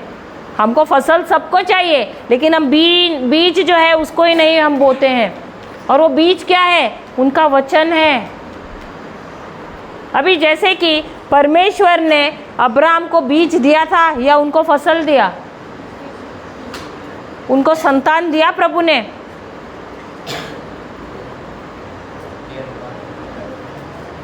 प्रभु ने उनको संतान नहीं दिया? उनको संतान दिया या उनको बीज दिया? हाँ, क्या किया? बीज दिया। उस बीज को उसको बोना था। संतान, अगर उसने संतान दिया रहता तो 25 साल क्या कर रहा था वो? उन्होंने उनको बीज दिया था, लेकिन वो बीज वो लगा ही नहीं रहा था, बो ही नहीं रहा था, और इसीलिए उनको संतान होने में कितने साल लगे? 25 साल लगे। तो प्रभु ने जो कुछ भी हमको दिया है बीज के रूप में ही दिया है, लेकिन हम क्या करते हैं? प्रभु मुझे ये दो, प्रभु मुझे वो दो। लेकिन प्रभु बोलते हैं अरे बीज तो वो, बीज निकालो बाइबल में से, ढूंढो। अगर आप बाइबल पढ़ रहे हो तो बाइबल से बीज निकालो ढूंढ के, और उस बीज को क्या करो? अपने हृदय में बोना शुरू करो। जब तक नहीं करोगे फसल मिलेगा क्या?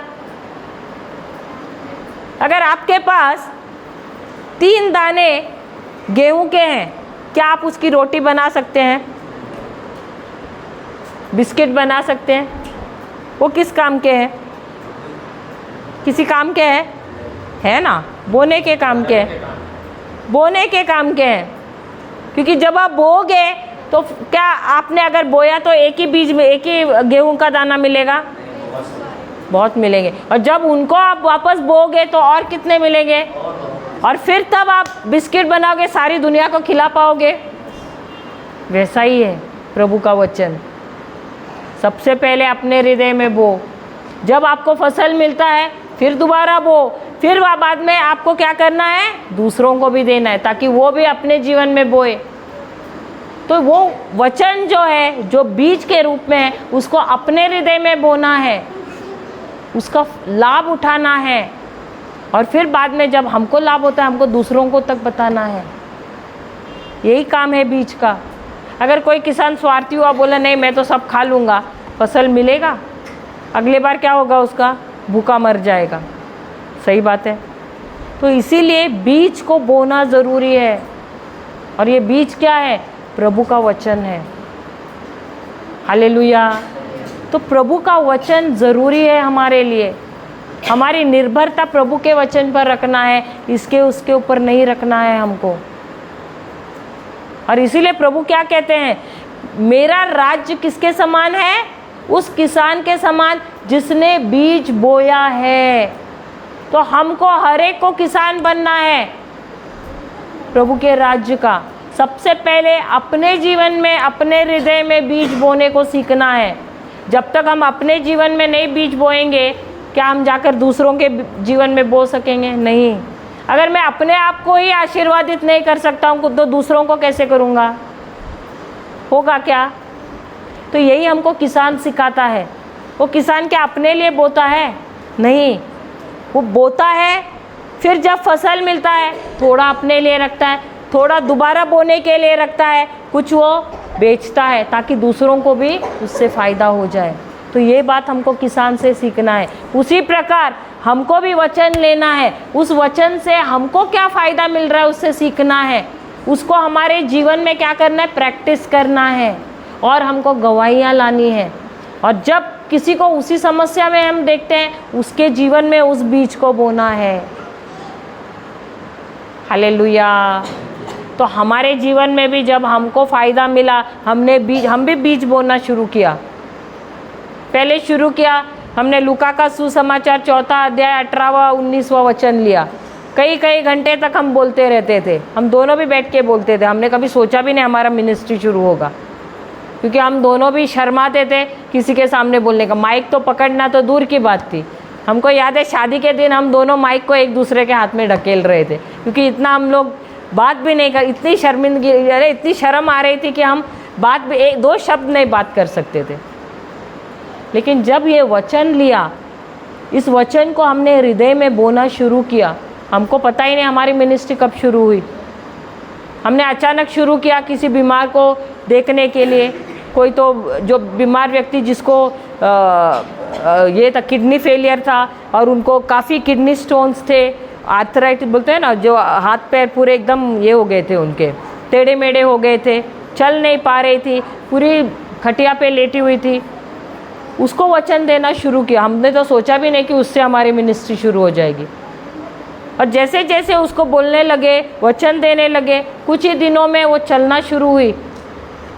वो उसका तो ऐसे सीढ़ियों से उतरना चढ़ना था, वो उतरना शुरू किया। फिर ऊपर लाते समय उसको उठा के ऊपर लाते थे।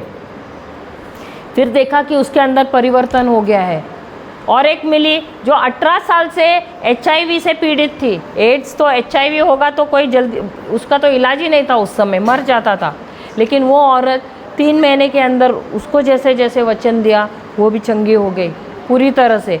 और वो सेवा कार्य में जुटी रही। वो भी जाकर HIV लोगों को उनकी सेवा करने लगी। तो हमारा जीवन ऐसा ही है, जो हमको मिला है बीज, उसको हमको उगाना है। सबसे पहले हमारे हृदय में बोना है, उसको उगाना है। जब हमको फसल मिलता है, उस फसल का कुछ हिस्सा दूसरों को बीज के रूप में देना है। बीज देखो छोटा रहता है, फसल बड़ा रहता है। तो प्रभु ने हम सबको बीज दिया है, फसल नहीं दिया है, बीज दिया है। और इसी बीज को हमको हमारे हृदय में बोना है, दूसरों को भी देना है। समझ गए? समझ गए? तो अभी बीज के लिए पास्टर के पास भाग के आना है। वो देंगे बीज देंगे, लेकिन उस बीज को कहाँ बोना है? क्या लेके बैठे रहेंगे? बोना है। एक बात मुझे अच्छा लगा इस बार जब हम पास्टर योगेश के उधर गए, उन्होंने एक अच्छी आदत लगाई है। अभी बच्चे लोग और सब, और उनके घर पे भी सब, जो एक वचन लेते हैं, रोज़ लिखते हैं। उनके घर पे एक बच्चा है, उनके बहन का लड़का है, शायद वो पहली में या दूसरी में है ना, 7 साल का है। उसने कुछ नहीं तो मेरे ख्याल से 4000 बार लिखा है एक वचन, रोज़ लिखता रहता है। उनके घर में कंपटीशन है, बोलते मैं उससे ज़्यादा लिखूंगा। और जैसे वो लिखना शुरू किया है एक ही वचन को 4,500 बार लिखा है उसने। और जैसे जैसे लिख रहा है, इस बार हमने देखा उसके अंदर कितना परिवर्तन आया है। पहले बहुत बोलते बहुत शरारत करता था, लेकिन अभी बहुत ही ठंडा हो गया है। और ध्यान अब क्या कहाँ है, वो वचन के ऊपर है। एक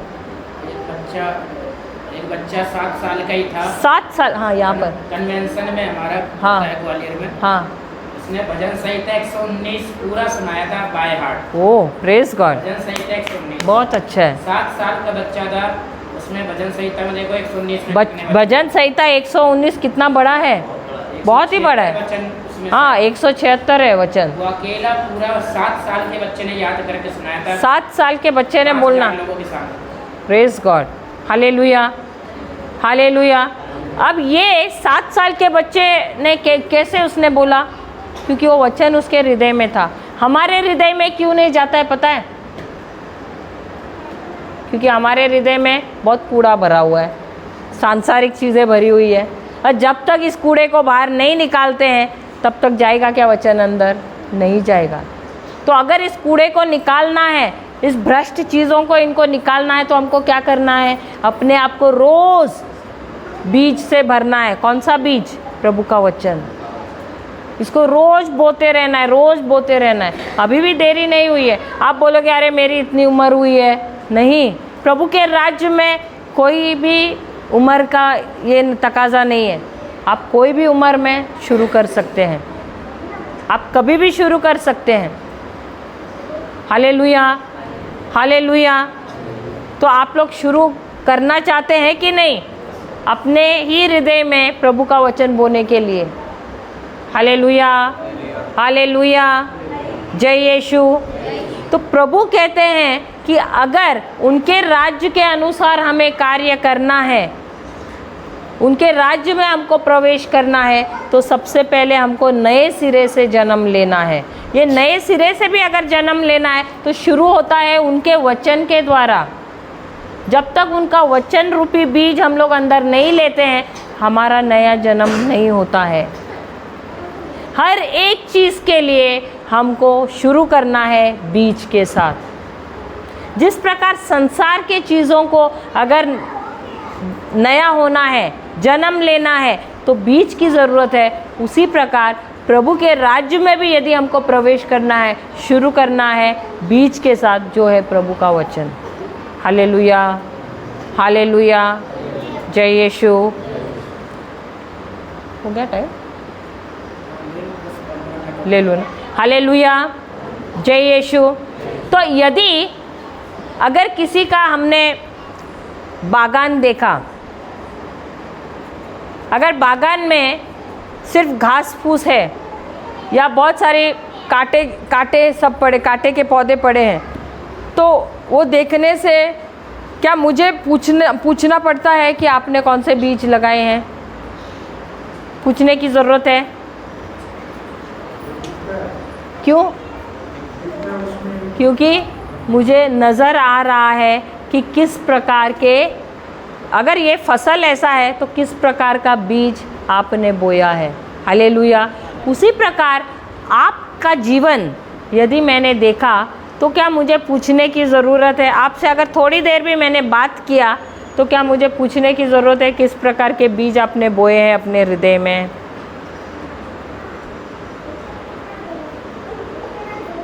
सब चुपचाप मुझे देख रहे हैं।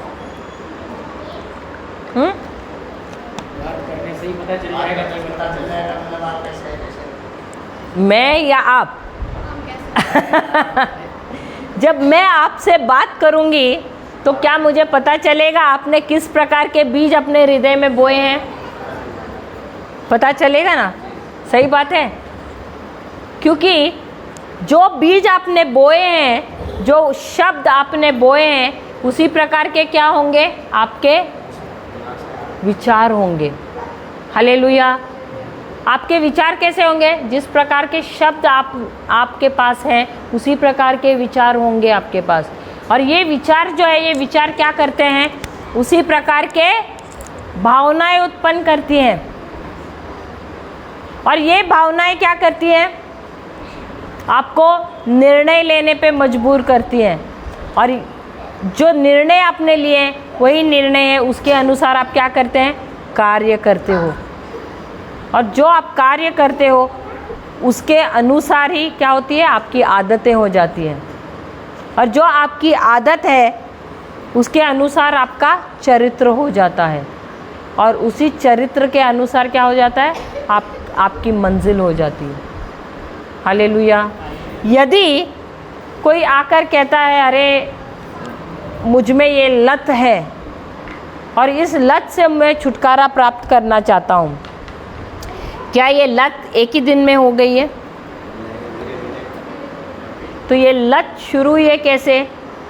जो शब्द उसने लिए हैं उससे हुई है। और उन शब्दों ने क्या किया है? विचार लाए हैं। और इन विचारों ने क्या किया है? उसके अंदर भावनाएं लाई हैं। उस भावनाओं के अनुसार उसने क्या किया है? निर्णय लिया है। और निर्णय लेने के अनुसार उसने क्या किया है? कार्य किया है। कार्य कर, और उन्हीं कार्यों की वजह से क्या हुआ है? उनका आदत भी बन गया है वो। और आदत उसका चरित्र बन गया है। और चरित्र क्या हो गया है? उसको उस मंजिल की तरफ ले गया है। हालेलुया, हालेलुया, जय यीशु। तो यदि किसी व्यक्ति को अपनी आदत बदलनी है, किसी लत से बाहर निकलना है, तो उसे क्या करना है? उसको अपने विचार बदलने हैं।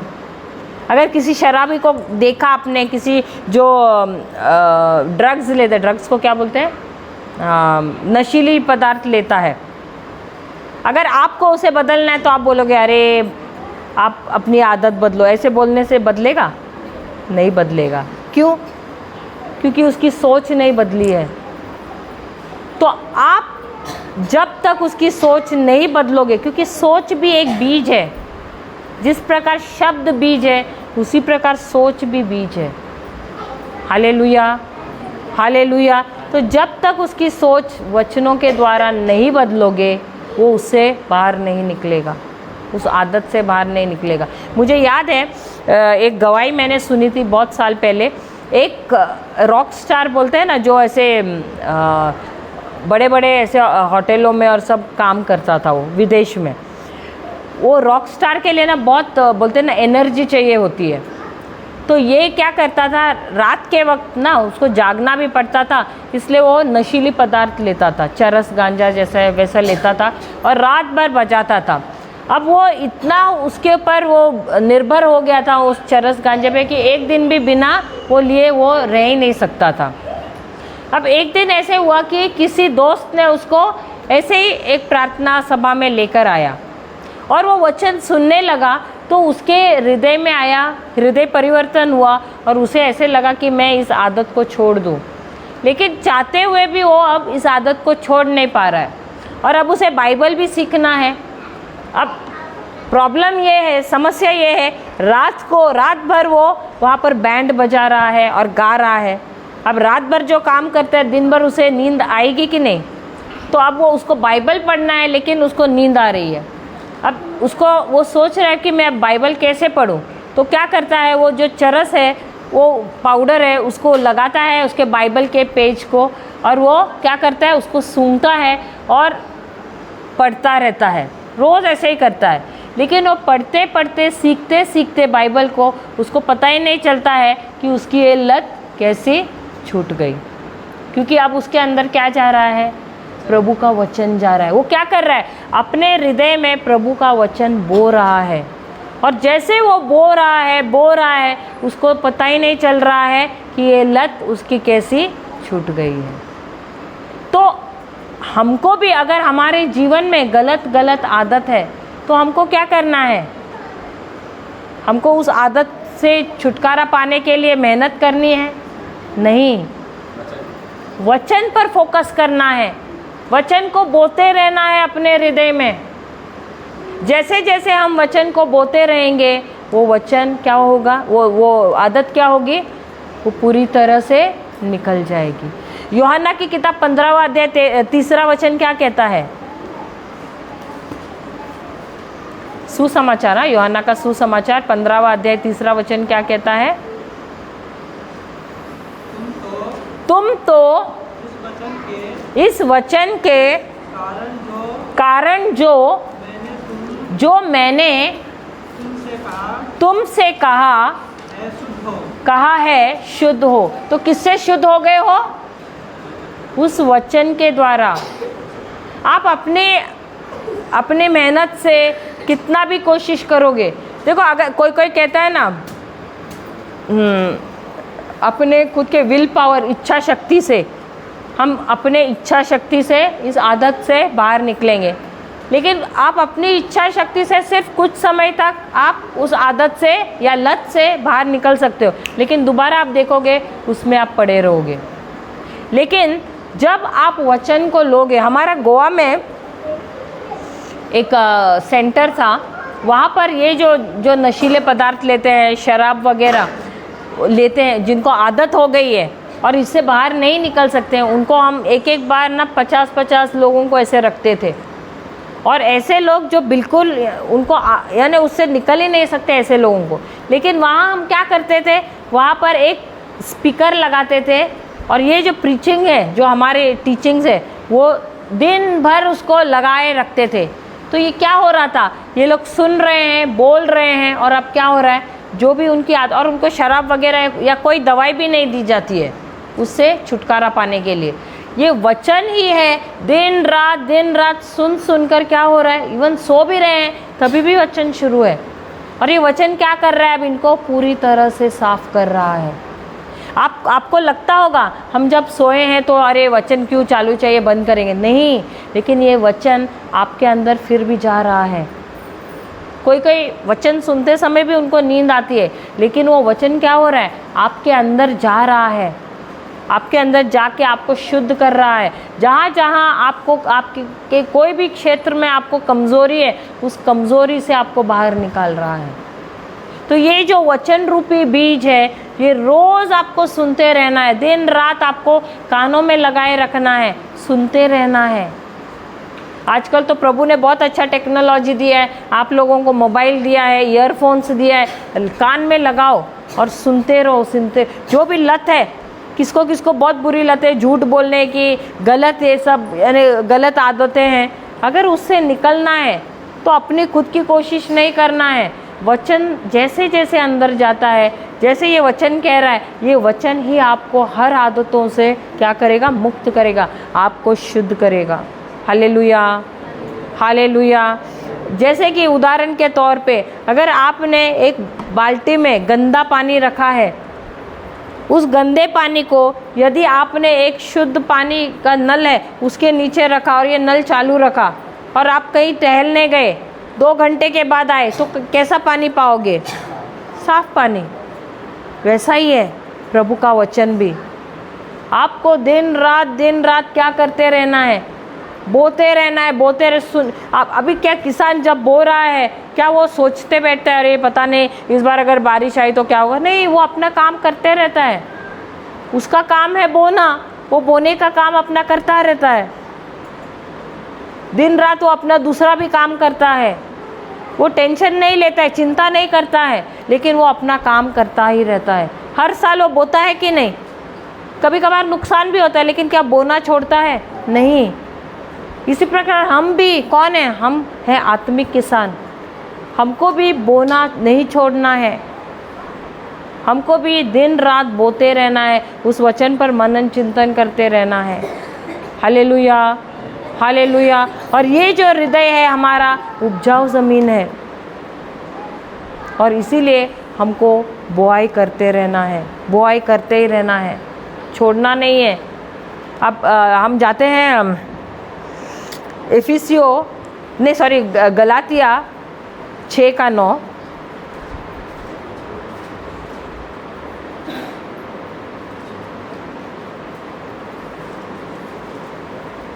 गलातिया 6:9।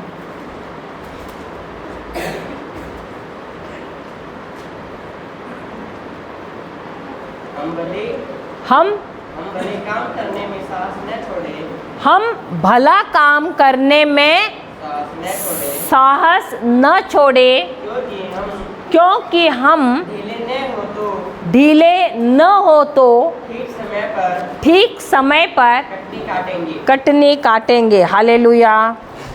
तो अगर हमको कटनी चाहिए तो सबसे पहले क्या करना है? भला काम क्या है?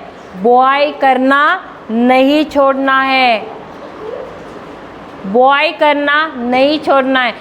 क्या देखो, बहुत सारे लोगों को हमने देखा है जिनके हाथ में बीज है लेकिन वो खोलते ही नहीं है मुट्ठी, बुआई करते ही नहीं है। क्या जब तक हम छोड़ेंगे नहीं बीज को, फसल मिलेगा क्या? किसान जब तक मुट्ठी नहीं खोलेगा, बीज नहीं बोएगा, उसको फसल मिलेगा क्या? नहीं मिलता है। आपने कभी किसी निराश व्यक्ति को देखा है?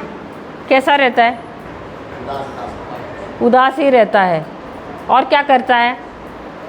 हर बार शिकायत ही करता रहता है, कुरकुर करता ही रहता है। सही बात है। और उसको ऐसा लगता है सब उसकी तरफ ही देखे, सब उसको ध्यान दे, सब आके उसको ही सहानुभूति दे। सही बात है। हालेलुया। तो ये आदमी क्या है? स्वार्थी है या नहीं? तो जो निराश व्यक्ति है वो स्वार्थी है, वो देना नहीं जानता है, वो सिर्फ लेना जानता है। उसी प्रकार आपने वो डेड सी करके नामक मृत समुद्र सुना है? डेड सी करके कहते हैं, एक मृत समुद्र करके हैं। वो क्या है पता है? सब तरफ के जो समुद्र है वो क्या करते हैं? उसके अंदर लाकर पानी डालते हैं और मीठा पानी जाता है उसके अंदर। लेकिन ये जो समुद्र है, जो मृत समुद्र जिसे कहते हैं, ये क्या करता है? बहुत ही स्वार्थी है। ये अपने अंदर से पानी किसी और को देता ही नहीं है। और ये क्योंकि दे नहीं रहा है, ये बहुत ही जहरीला हो गया उसका पानी, इतना नमकीन हो गया है कि कोई भी जीव जंतु जो है, कोई प्राणी उसके अंदर जीवित रह ही नहीं सकता है, इतना नमकीन है उसका पानी। हालेलुया। वैसा होता है एक निराश व्यक्ति, वो मृत समुद्र के जैसे रहता है, वो सिर्फ लेना ही जानता है। ये समुद्र भी वैसा ही है, सिर्फ लेता है, देना ही नहीं जानता है। तो हम क्रिस्ती, हम विश्वासी लोग, हम कैसे लोग हैं? हम देने वाले लोग हैं या हम सिर्फ लेना ही जानते हैं? मुझे ही सहानुभूति चाहिए, मुझे ही वचन चाहिए, मुझे ही प्रार्थना चाहिए, मेरा ही भला हो, मेरे ही घर का भला हो, मेरे ही बच्चों का ही भला हो। या हम निकल पड़ते हैं दूसरों को बीज देने के लिए, क्योंकि जब तक हम बीज नहीं देंगे दूसरों को, फसल नहीं देना है, हमको बीज देना है। फसल हमारे लिए रहता है, बीज दूसरों को हमको देना है। तो जब तक हम दूसरों को बीज नहीं देते हैं तब तक मिलेगा क्या? कुछ मिलेगा क्या? नहीं मिलेगा। हालेलुया। फसल में से कुछ हिस्सा हमको देना है, जो उनके लिए भी बीज है, उनको भी लगाना है अपने जीवन में। हालेलुया, हालेलुया, जय यीशु। हम सब आंखें बंद करते हैं और प्रभु से हम मनन चिंतन करते हैं 2 मिनट के लिए, अपने हृदय को टटोलते हैं, अपने आप से हम पूछते हैं। हमको दूसरों को पूछने की ज़रूरत नहीं, दूसरों को बताने की ज़रूरत नहीं है, हम खुद अपने आप को पहचानते हैं। क्या हम भी उस मृत समुद्र के तरह हैं, स्वार्थी, या हम देना जानते हैं? क्योंकि प्रभु हमारे जो हैं वो देने वाले हैं। वचन कहता है कि परमेश्वर ने जगत से इतना प्रेम किया कि उसने अपने इकलौते पुत्र को दे दिया है। उनके पुत्र को उन्होंने बीज समान इस पृथ्वी पर बोया, निस्वार्थ भाव से, क्योंकि वह भी एक किसान है।